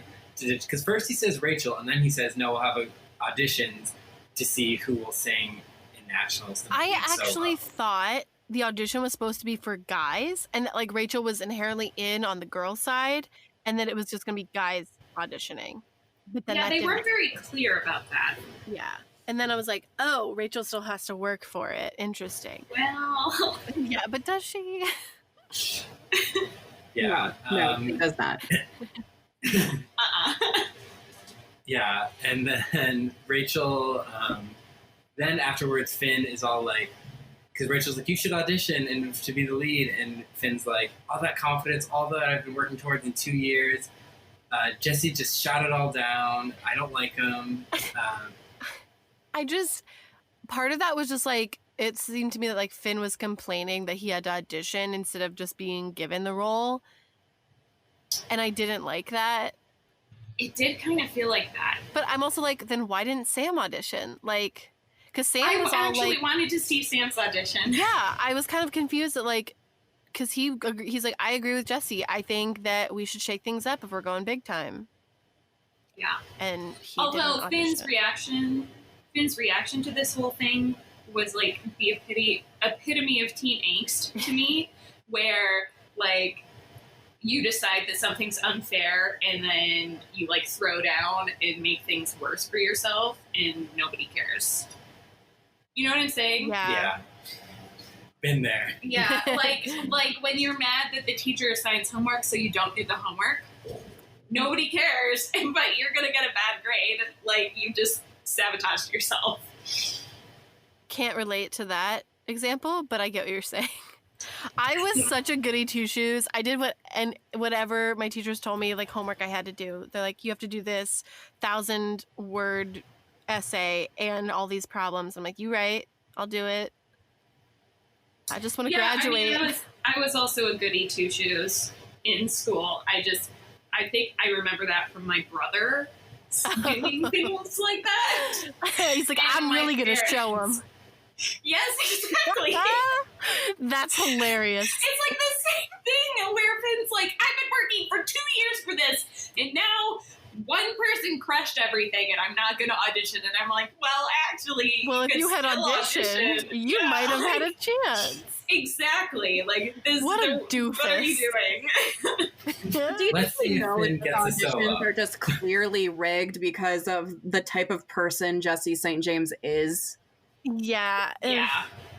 I mean, I think like I would, in that type of situation, I would kind of, smell a rat. And what even would be the point of that? Like, even Shu can't be stupid enough to be like, well, Rachel and Jesse kind of had a thing and may have a thing now. Like, how could he be that stupid to think that they aren't already rigged? Like, I just don't get it.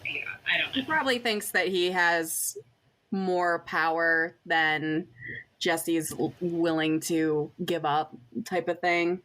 I don't know. Maybe.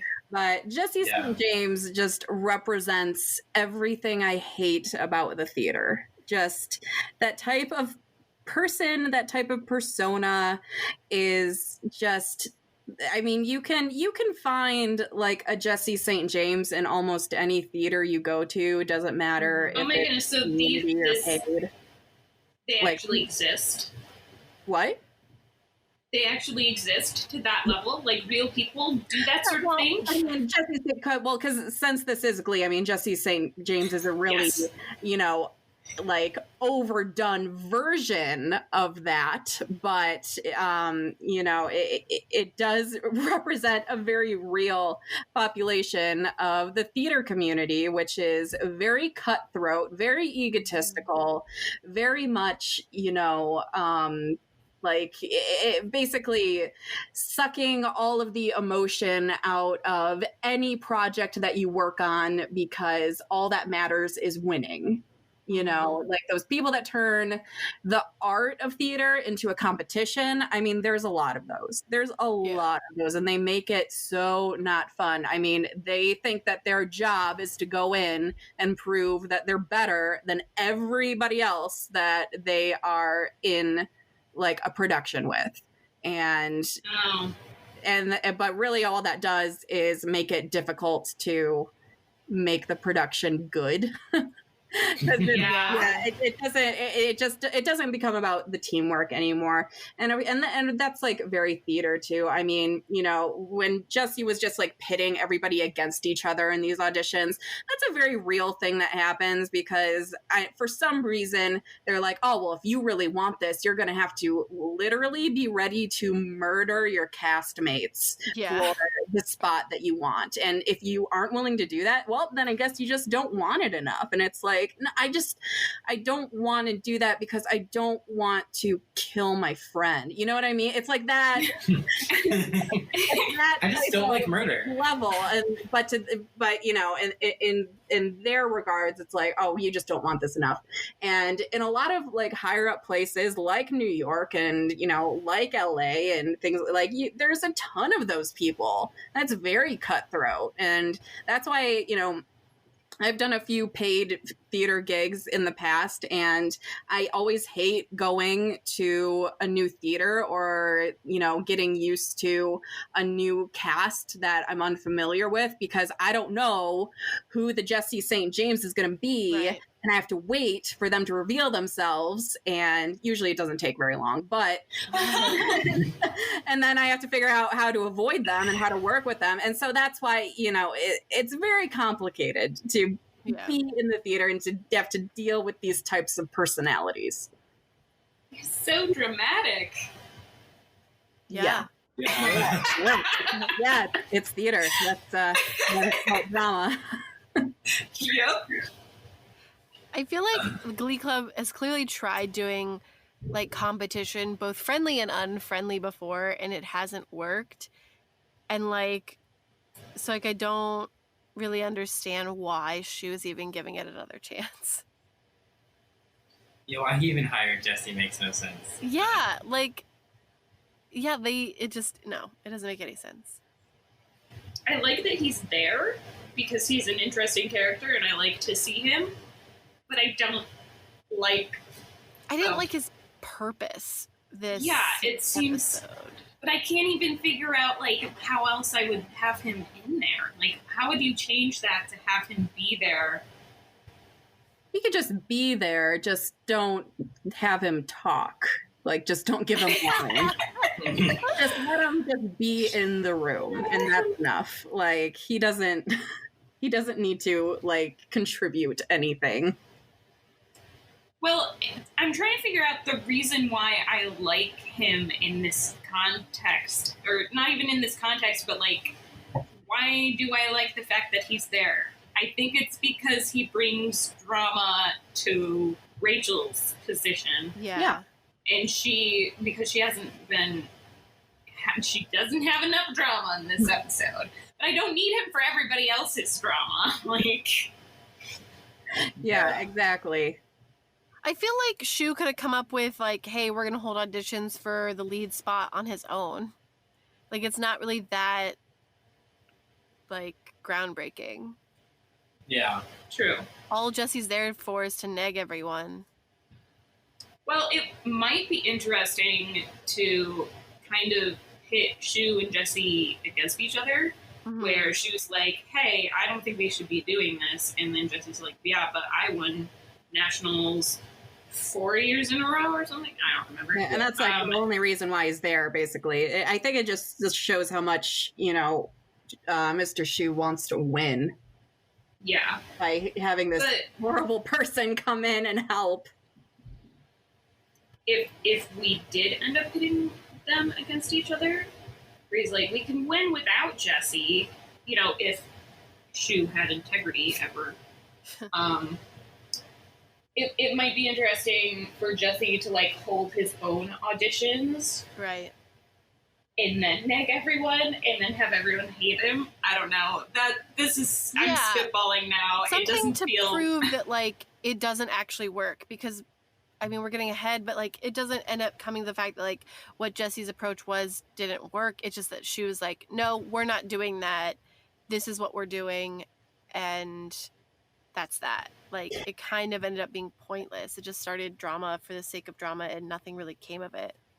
And I think that the whole theme of the funeral was there to mirror that and to really show the contrast between what Jesse is and what Jesse is doing between like, and to have this whole other storyline that's all about emotion and caring and empathy. And then to have Jesse just be the total opposite of that. Yeah. I think that is an interesting contrast. And I think that, Finn was set up to be the opposite of Jesse in this episode, because where Jesse is going with, with ego and showmanship and, competition and fight. Then you have Finn, who's on the other side of the coin, who is focusing on the emotion and, the empathy. And, it's just really showing that, hey, like this is why we do what we do, like as humans. Happy. This is why we do what we do. This is what actually feels good. That stuff doesn't feel good. Mm-hmm. Yeah. So. Yeah, there was definitely a contrast between Finn and Jesse this episode. Yeah, and a lot of direct, just like Jesse being an asshole to him, And I was like, Jesse, no, don't do that. Yeah, Jesse was not a nice person. He wasn't as fun as he used to be, I think. Because, like, the things I thought were fun were things that really didn't have a lot to do with the actual, like, Glee Club members' feelings. Like, when he was talking about his judging reality TV class and those kind of things, like, those are, like, fun little things. But, yeah. Well, it's interesting because the first time we meet him, he is like this character that brings a lot of drama to Rachel, but he's not a mean person. He actually, like, is pretty obsessed with her, and you see that he, like... But is he obsessed with her, or does she just fit into his world? That's a good point. Thing. Yeah. Because right after he, quote-unquote, betrays her, he's like a completely different character. And we don't see him that much. So every time we see him now, he's that guy and not the guy that we met. Which is one of the reasons why I think it is difficult for me personally to, like, figure out what his motivations are at this point. Because the entire time we were getting to know him, his motivations were a lie. So I don't actually know what's happening. Yeah, his purpose here is really to shake things up. Like, there's really no purpose for him. That's it. That's kind of it. Like, at least there was some sort of goal with him in last season where he was there. Like, he's gonna get together with Rachel, and they're gonna be like this perfect couple, and then they're gonna, you know, win all of their competitions together against Vocal Adrenaline. But this isn't really like that. It's just like, hey, I showed up last episode, and I'm here to be an asshole. Yep. So he hosts auditions. He hosts auditions. Santana is the first one to go. He does talk about his reality TV judging competition or class from UCLA, where he learns how to give criticism that is both blistering and unhelpful. It's honestly terrific because it just makes you think of, like, American Idol back in the day and stuff like that. Yeah, that's honestly very accurate. Because there are a lot of directors and people who are just there. They don't want to help you succeed. They're just there to tear you down. Yeah, they're there to cause drama. That's what it takes, you know? And it's like, that's not helpful. That's toxic. Can we stop making that a thing?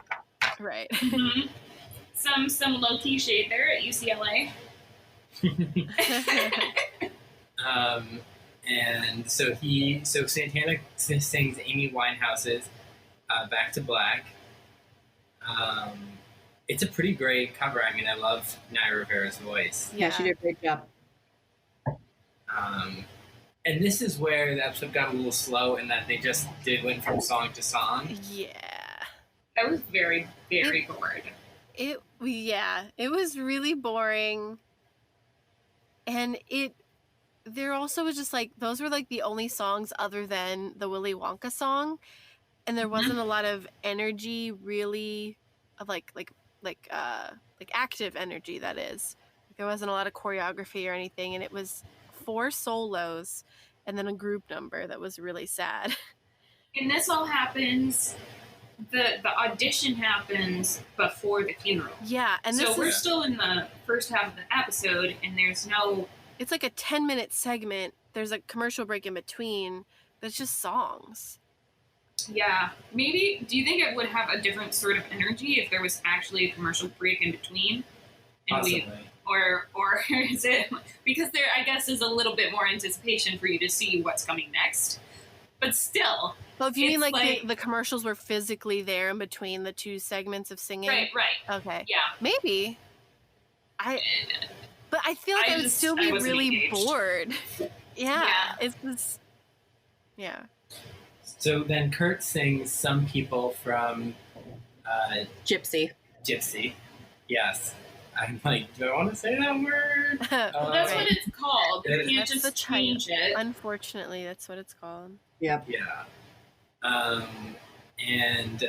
So he sings it, I actually really like that song. I'm not sure if I care for Kurt's cover. But Jesse, that is like the song is supposed to be sung by a woman. It's sung by Broadway legends. I don't think you brought it.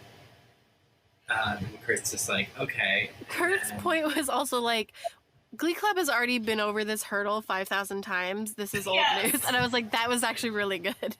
That was a really good line. I love him walking away. I think that was my favorite part of the auditions is when Kurt walked away on stage and just like didn't he literally say shoulder. okay and then he just like walked away? And looked back over his shoulder. It was what I do with Kurt is like, you know, every stereotypical gay thing, they're just like, hey, can you do that? Can you just I know that okay, like you're gay, but can you be like really gay? Like can you be really gay? Maybe 100 times more gay. Like can you wear these pants and oh god, the pants. I wrote those down. You know, just like really lay it on thick. We don't want anybody to doubt that you're gay. Like it's really important that people know you're gay. Like you are our gay representation. We need you to put all of this on your shoulder. Gay stereotype just gets put onto Kurt, and he has to, you know, he has to go above and beyond with it, which is just so. Oh my gosh, it's funny and fun to watch. For at times, you know what I mean? Because it's just it's so over the top. It's so over the top. Yeah, he's. As Mercedes one time called him, the mayor of Gay Town. With a line we will never forget. Hashtag never forget. Yeah. And then Mercedes goes on and is like, Rachel, you don't even need to warm up. I'm gonna to win this. And she sings Trial of Tenderness. Such a good song. Such a good cover. She literally gave me chills. Yeah, like, no, I literally wrote that too. Like literal chills. Yeah, Mercedes is by far the best singer in the group, and she doesn't get nearly enough credit at all. No, like which is so upsetting because like she is incredible, and she's got, you know, the emotion. She feels it, and you know, I think that's what she says after she's done, and Jesse's critiquing her, and it's just. I'm like, man, I would love to live in a world where the Mercedes of the world could get the lead spot instead of the Rachel Berrys. Like that would be really nice, you know, because like people are like, oh yeah, I know you're amazing, you're so good and everything, you're so soulful, but like, okay, like we'll go with this, you know, picture perfect white girl who doesn't really stir up a lot of emotion. Like that's a thing that we see across the board everywhere, and a thing that we're hopefully going to be fixing. But I don't think she gets enough credit, and it really bums me out. Okay, you're a cat. Is that Suki? Sorry, no. I was just like, I hear a cat, another podcat. I'm sorry, that's my cat. It's my cat, Maisel. Maisel is like, another podcast. I have some things to say about Glee. Tell us, Maisel, what do you think? Maisel? Maisel? Can you hear her? Yeah, I heard her a little bit.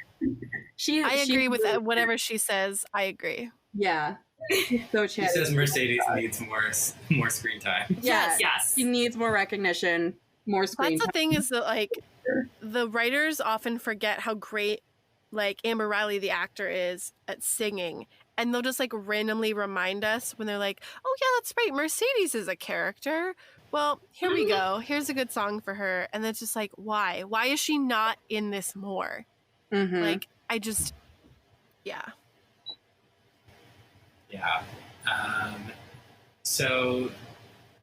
He calls her lazy. Yeah, he calls her lazy, and which is something they call. I just want you to remember that as we go into season 3, because that's like a thing that Glee brings up again, which I think is very problematic. With her character or other? With her character. Interesting. Yeah, okay. Majorly problematic. Yeah, no, for sure. I literally was like, that's great messaging there. Love it. Love to see it. That made me she's like- so angry. She does say she doesn't need to rehearse, she just feels the music, which is one of those Glee things where you're like, yeah, feel the music, but also please rehearse. Yeah. Yeah. But also I'm like, but what do you mean she has to rehearse? Like, she killed did amazing. it. Like, Yeah, she did amazing. I was like, She's maybe her probably approach sung is that song working. before at some point or something. I mean, like, it's fine if she's not. Yeah, she going typically over picks it every time. songs that she's either done before or she just knows really well. So like She knows, she doesn't need to like rehearse because she's like, I know what this song is. I know how I can kill it, and she does. Yeah, exactly. We Right. also never see anyone else rehearsing either. I think we've seen it like once or twice ever, and I Yeah. was always Yeah. like, oh my god, rehearsal. But You're that's it. actually practicing. Yeah. And I love how for like And- every rehearsal or every song or audition, they always have this nice full orchestra present Ah. Oh, yeah. there accompanying Yeah. them. I'm like, dude, when I was in high school for our musical theater, we had a CD and a retired piano teacher named Mary Coffey. Like, that's all we had to work with. I'm sorry, what was the piano person's name? Her name was Mary Coffey, and she Love was it. a wonderful woman. Mary amazing- coffee? Mary Isn't like the Coffey. caffeine drink? Yes. Yeah. And she played the piano That's- for all of our musicals, and she was amazing. But that's literally what we had to work with. Just, that piano accompaniment and sometimes a CD with extras. Yeah, no, like I feel like in the Gleeboot it would be fun to play with both, like having the band and the orchestra, like getting them involved in the story, but also sometimes people being like, okay, this is the audition song I've chosen, and they give someone a CD. Like that would be really fun to play with, like the sort of realism Yes. of that.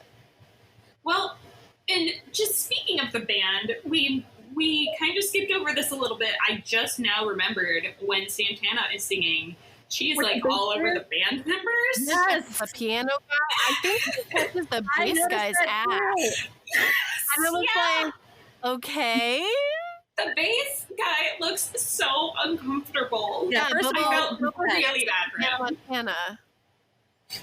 Yes, he I will looked never like It was I thought that Hannah Montana's brother.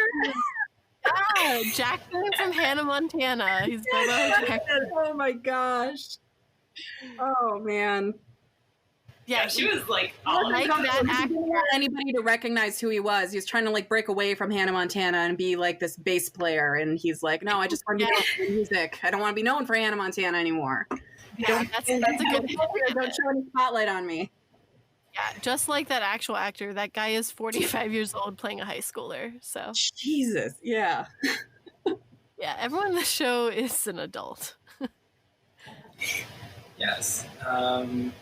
Yeah, so then Rachel sings a song from Funny Girl, Oh God. So yeah, the which I was like, I'm so glad we had Katie on for this. I know this Yeah. is why I'm here. I know this is why I'm here. yeah. So to recap, really early on, what was it, like the first regionals episode, right? Yeah, Where she's- sectionals. Sectionals, all right, sectionals.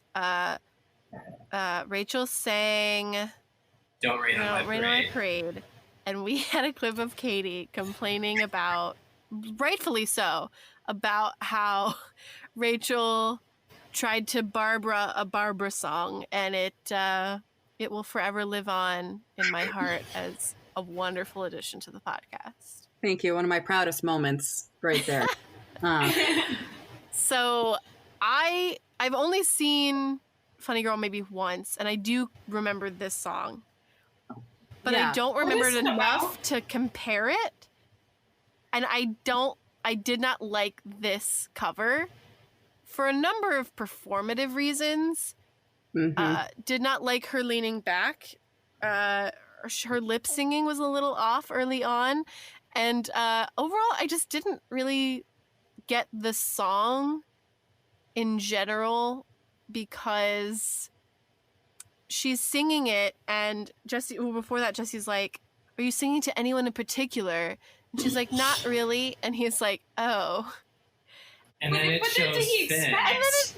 And then it shows Finn, and then I'm like, but in the context of the audition, she's just singing it to no one in particular.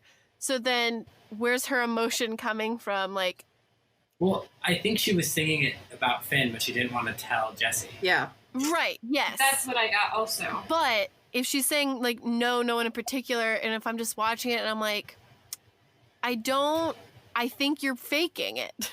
That's what I think. So, like, I didn't like it. Did Jesse expect her to say, yeah, I'm singing it for you? That's what I was confused about, too. I was like, I thought Jesse was actually going to, like, rip into her really hard after this because she didn't say, like, oh, just like the guy I'm currently singing or something like that. So, yeah. Yeah, so this is my opinion about the whole Rachel consistently doing funny girl throughout the entire series of Glee. And keep in mind, this is just my opinion, okay? So, I mean, I will say Funny Girl is my favorite musical. I think that it's number one. It's number one, my favorite musical. It has stood the test of time. I've rewatched the movie like probably a million times. I have the record, and I know every song and every word basically.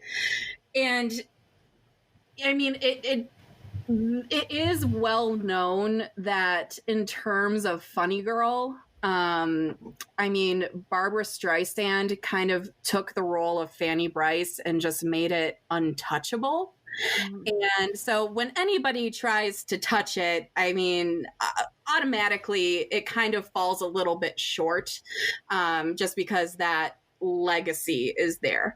Not to say that anybody couldn't do that role and do a good job with it. But I just don't think that person is Rachel / Lea Michele.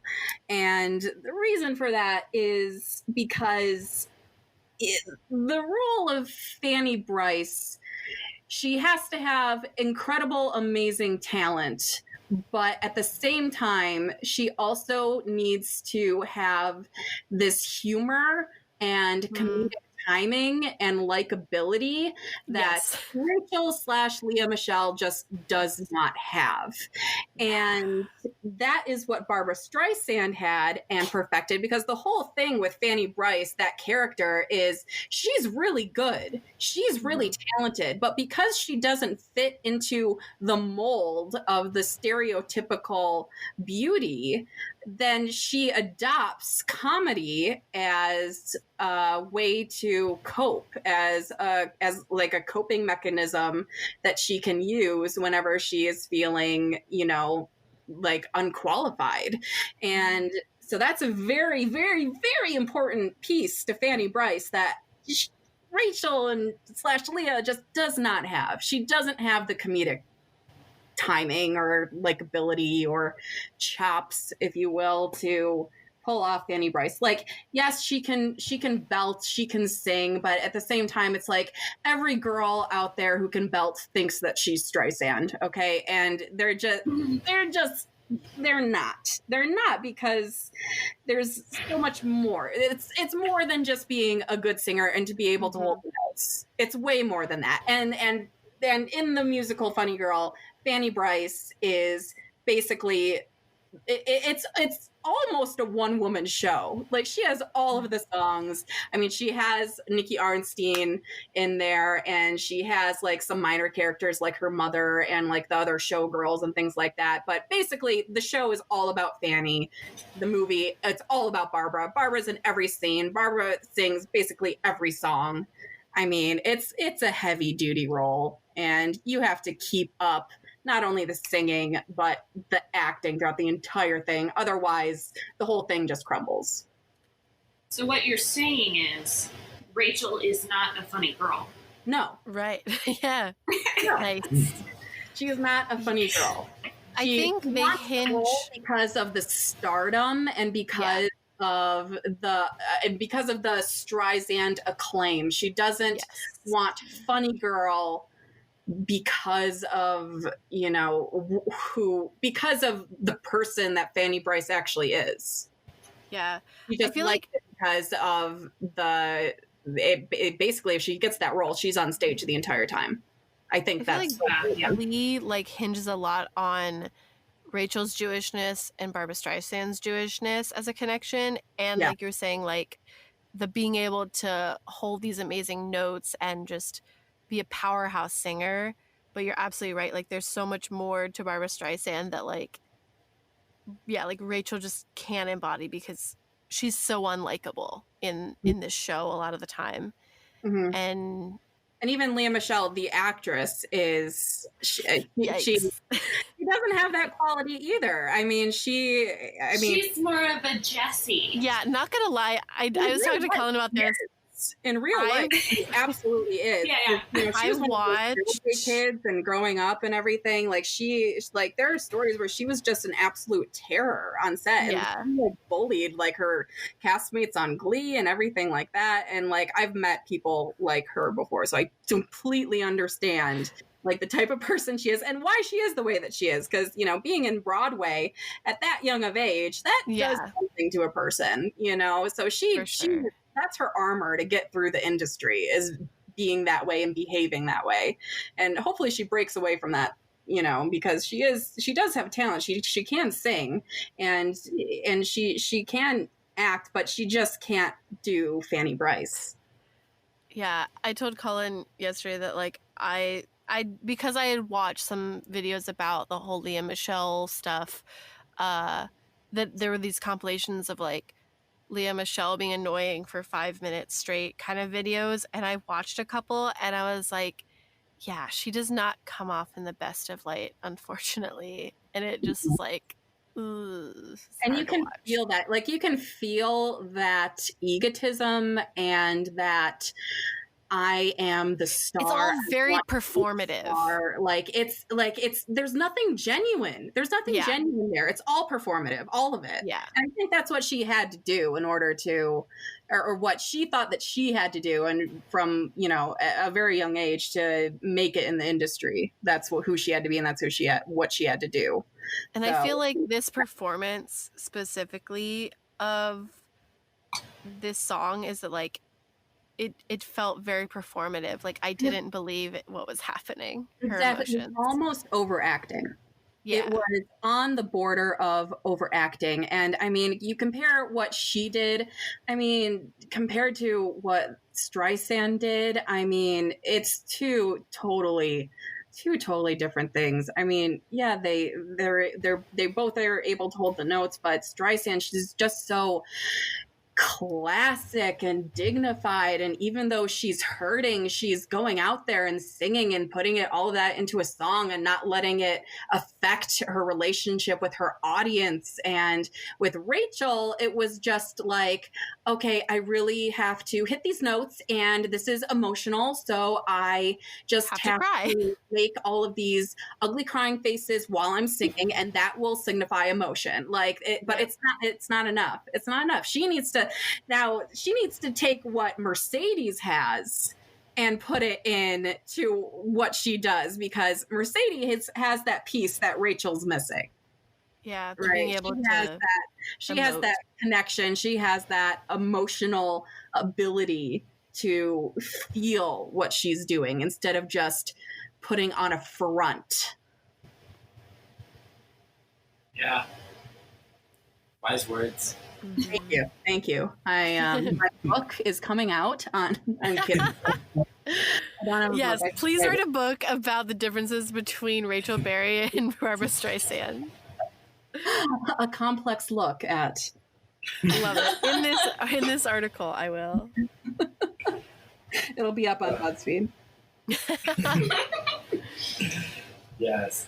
So after all their performances, Will and Jesse are deliberating, because Jesse's all like, "Oh, that was outstanding, Rachel. I have no negative comments." And Santana's like, "This is rigged." Yeah, and I agree with Santana. And so Will and Jesse are discussing it, and Brittany's filming them, and he's like, "I need this to practice for reality TV." And then he's like, "Santana, too mean. Kurt, too controversial. Mercedes, I said it before and I'll say it again, lazy." And it's just like, yeah, and then he spells out bones. And I'm like, he Yeah. gets like lazy bones with lazy BONES, and I'm like, why? And then Will is like, are we sure we should be filming this? And he has Brittany turn off the camera. And he's like, do you really think giving it to Rachel will help us win? And he's like, yes. So then Jesse and Rachel meet in the auditorium. But before this, Brittany invites Jesse on to Fondue for two. Fondue for to interview two. her cat. I to judge her cat. I completely forgot about fondue for two, and that just made my entire day. I'm like, I forgot about fondue for two. That's hilarious. I love that so much. Thank you for pointing that out, because that is important. Yes. Vital storytelling right there. Yes. And so then Jesse and Rachel meet in the auditorium, and he's like, you have the part, like, I did wrong by you all that, like, last year, and I came back to do right by you. And he kisses her, and as he kisses her, Finn walks in with a flower, and he's like, all like, the flower is bent, like it's sad. I love imagining Finn like walking into the school being like, okay, I'm gonna talk to Rachel, and then he's like, oh crap, I should probably do some gesture or something like that, and he just like plucks that tulip from the school garden. Yes. I can see it. Like it still has roots on it, like he completely covered in bugs and dirt. I like you, you know, here's the flower. Like I think that was the extent of his thinking process. And I also in that scene, go ahead. Sorry. Oh, well, in this imaginary scene where we're writing, I want someone to bump into him and bend the flower. And him just be like, oh. It's like, oh, I don't have time to pick another one. Yes, exactly. Just a bent tulip with roots and bugs. Yeah, they give it to her. For you. It wasn't an afterthought at all. Here's a wilted flower from the school garden. And that also, the kiss that Jesse gives Rachel, that was the most passionateless kiss I've ever seen. Weird. It was so dry and like, oh my, that just showed to me like, oh, okay, so he doesn't actually like her. He just likes, you know, that how well she fits with him. And yeah, they're both so performative. It's kind of like they're perfect for each other. Yeah, it was like he was told like, okay, and now this is the part in the scene where you kiss, and then he's like, okay, kiss and done. Check on to the next thing. Like that's it. There was no. That's exactly what it seemed like. It was a horrible kiss. Yeah, it was really awkward and forced. And he was taller than her, and he just had to like scoop down there like a giraffe. Yeah. Like it was so awkward. Yeah, it was not erotic. No, or even romantic, or even like or passionate or loving in any way. I didn't want to look at it. A mailbox, like that's sexual attraction. Like okay, in the movie Superstar, like. Do you know what I'm talking about? The movie? No, you don't know the movie Superstar? No. Okay, all right. Never mind. Wait, I have to look this because I forget her name. That girl from SNL. Oh man, Kristen Wiig.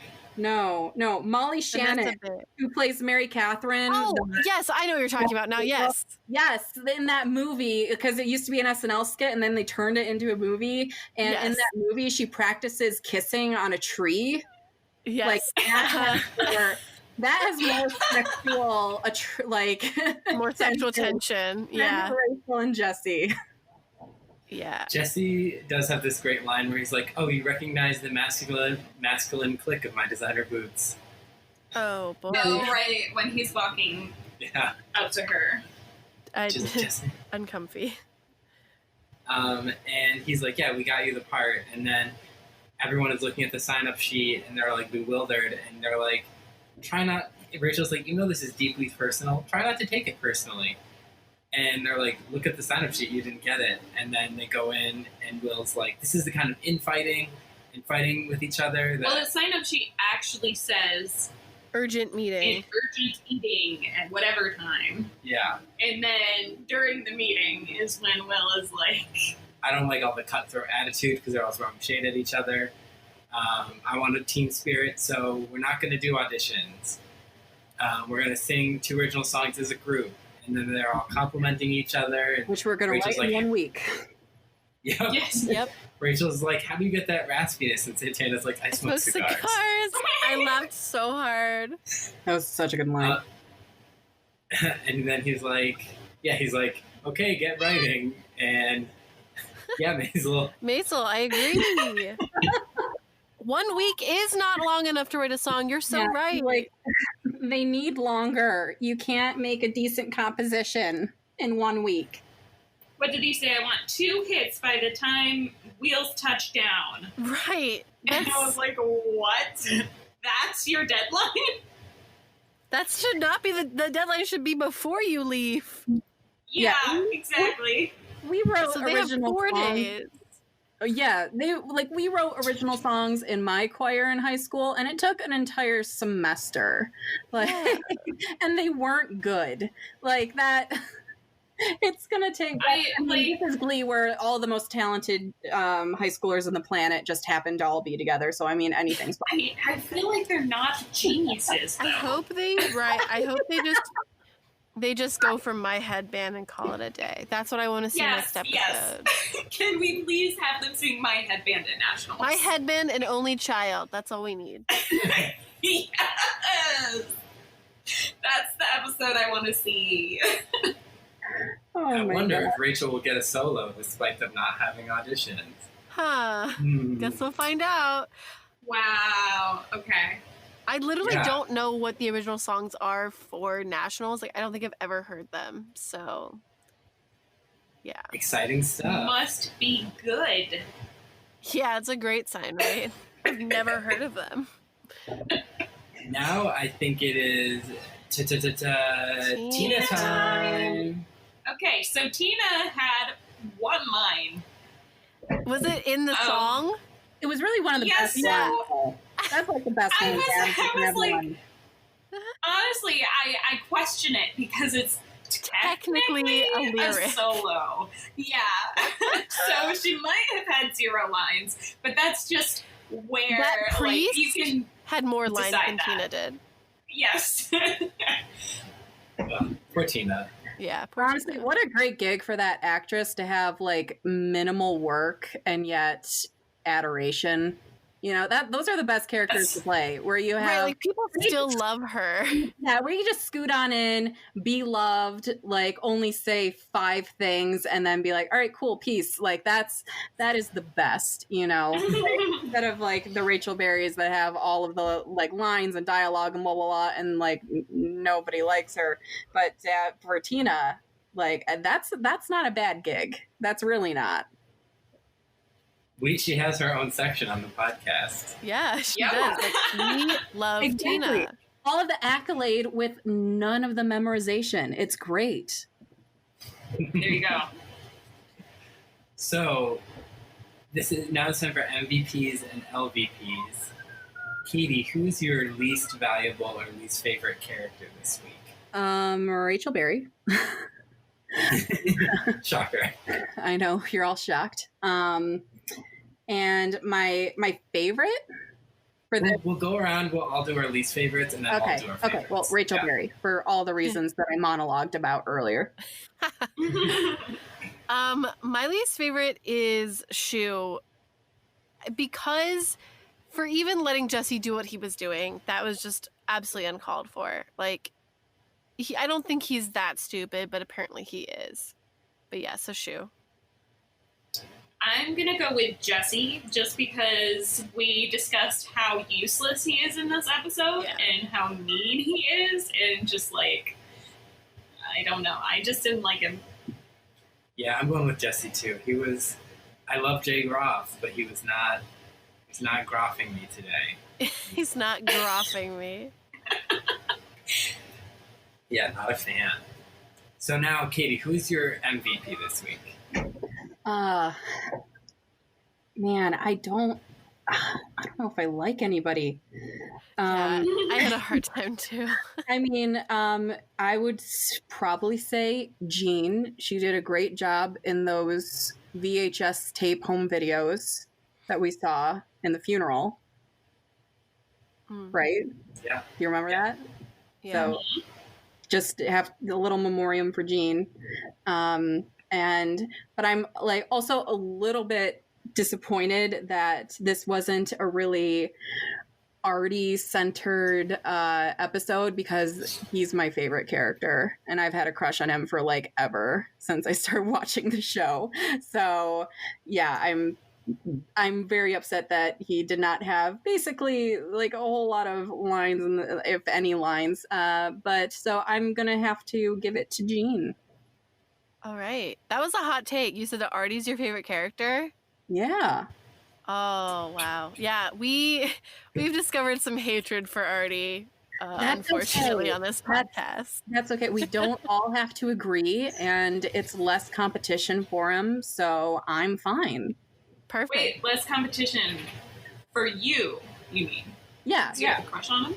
Yeah. Okay, I get it. Yeah, he was like in 9th grade. That was, one of my crushes from television.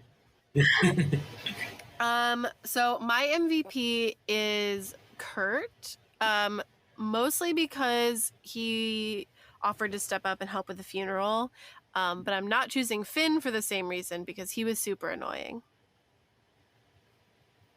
I'm gonna go with Mercedes because she did the best at the auditions, and that's literally the only reason why. Even though I didn't like any of the auditions, she had the best. When it comes to singing, then Mercedes takes the lead for sure. Mm-hmm. I'm gonna go with Sue because I like the emotional side we got to see of her. I thought Jane Lynch did some great acting. Yeah, this was great Sue content. So, Sue. So Katie, what was your least favorite song? Wow, that's a tough one. I'm going back and forth. Do you want me to list all the songs? If you could, I'm having trouble remembering them all. We would have listed them as soon as we got to me. So Yeah. So we have Pure Imagination. Some People. Back to Black. Try a Little Tenderness. And the song from Funny Girl. Yeah, that one. The song from Funny Girl was the worst. Yep. For all the reasons we have previously discussed. Yes. I'm gonna go with Kurt's song. Was it Somebody or Someone? Some people. Some people. Yeah, something like that. I just wasn't really into it. I've never seen the musical, so like I don't really have any connection to it. The other songs I could enjoy sort of like, I guess, out of context, I think. Maybe not so much Rachel's, but this one probably wouldn't be one I would listen to. I'm also going with Some People. Just, I don't know, kind of the same reasons. I don't have any connections to it. I don't know. It's just like the most boring song in the episode, in my opinion. So I'm going with Some People too. I love Ethel Merman's version of the song. And I just feel like it's such a weird choice for Kurt and his singing style and vocal range. Yeah, it just was an odd choice. Yeah. So, Katie, what was your favorite song this week? Definitely Try a Little Tenderness, that Mercedes song. That was amazing. For sure. I love that song, first of all, by Otis. I love the original. And Mercedes just did such a good job. I loved it. Yeah, she brought something different from the original, which is really good, because sometimes I feel like at least some of the Broadway numbers on the show are often kind of close to like recordings of those numbers that I've heard. But this is like, she did a really good job of making it pretty different. I really liked Back to Black too, because I love that song and I love Santana's version of it. But it kind of lacks a little bit of the emotional depth that Amy Winehouse's original has. So I'm definitely going to go with Mercedes because she brought something a bit new to it, but still maintained like just that essence of the song. Yeah, she really just belted it out. It was great. It was literally chills, like chills Yeah, I got everywhere. Goosebumps, literal goosebumps. It was amazing. Yeah. I am actually going with pure imagination. Oh, okay.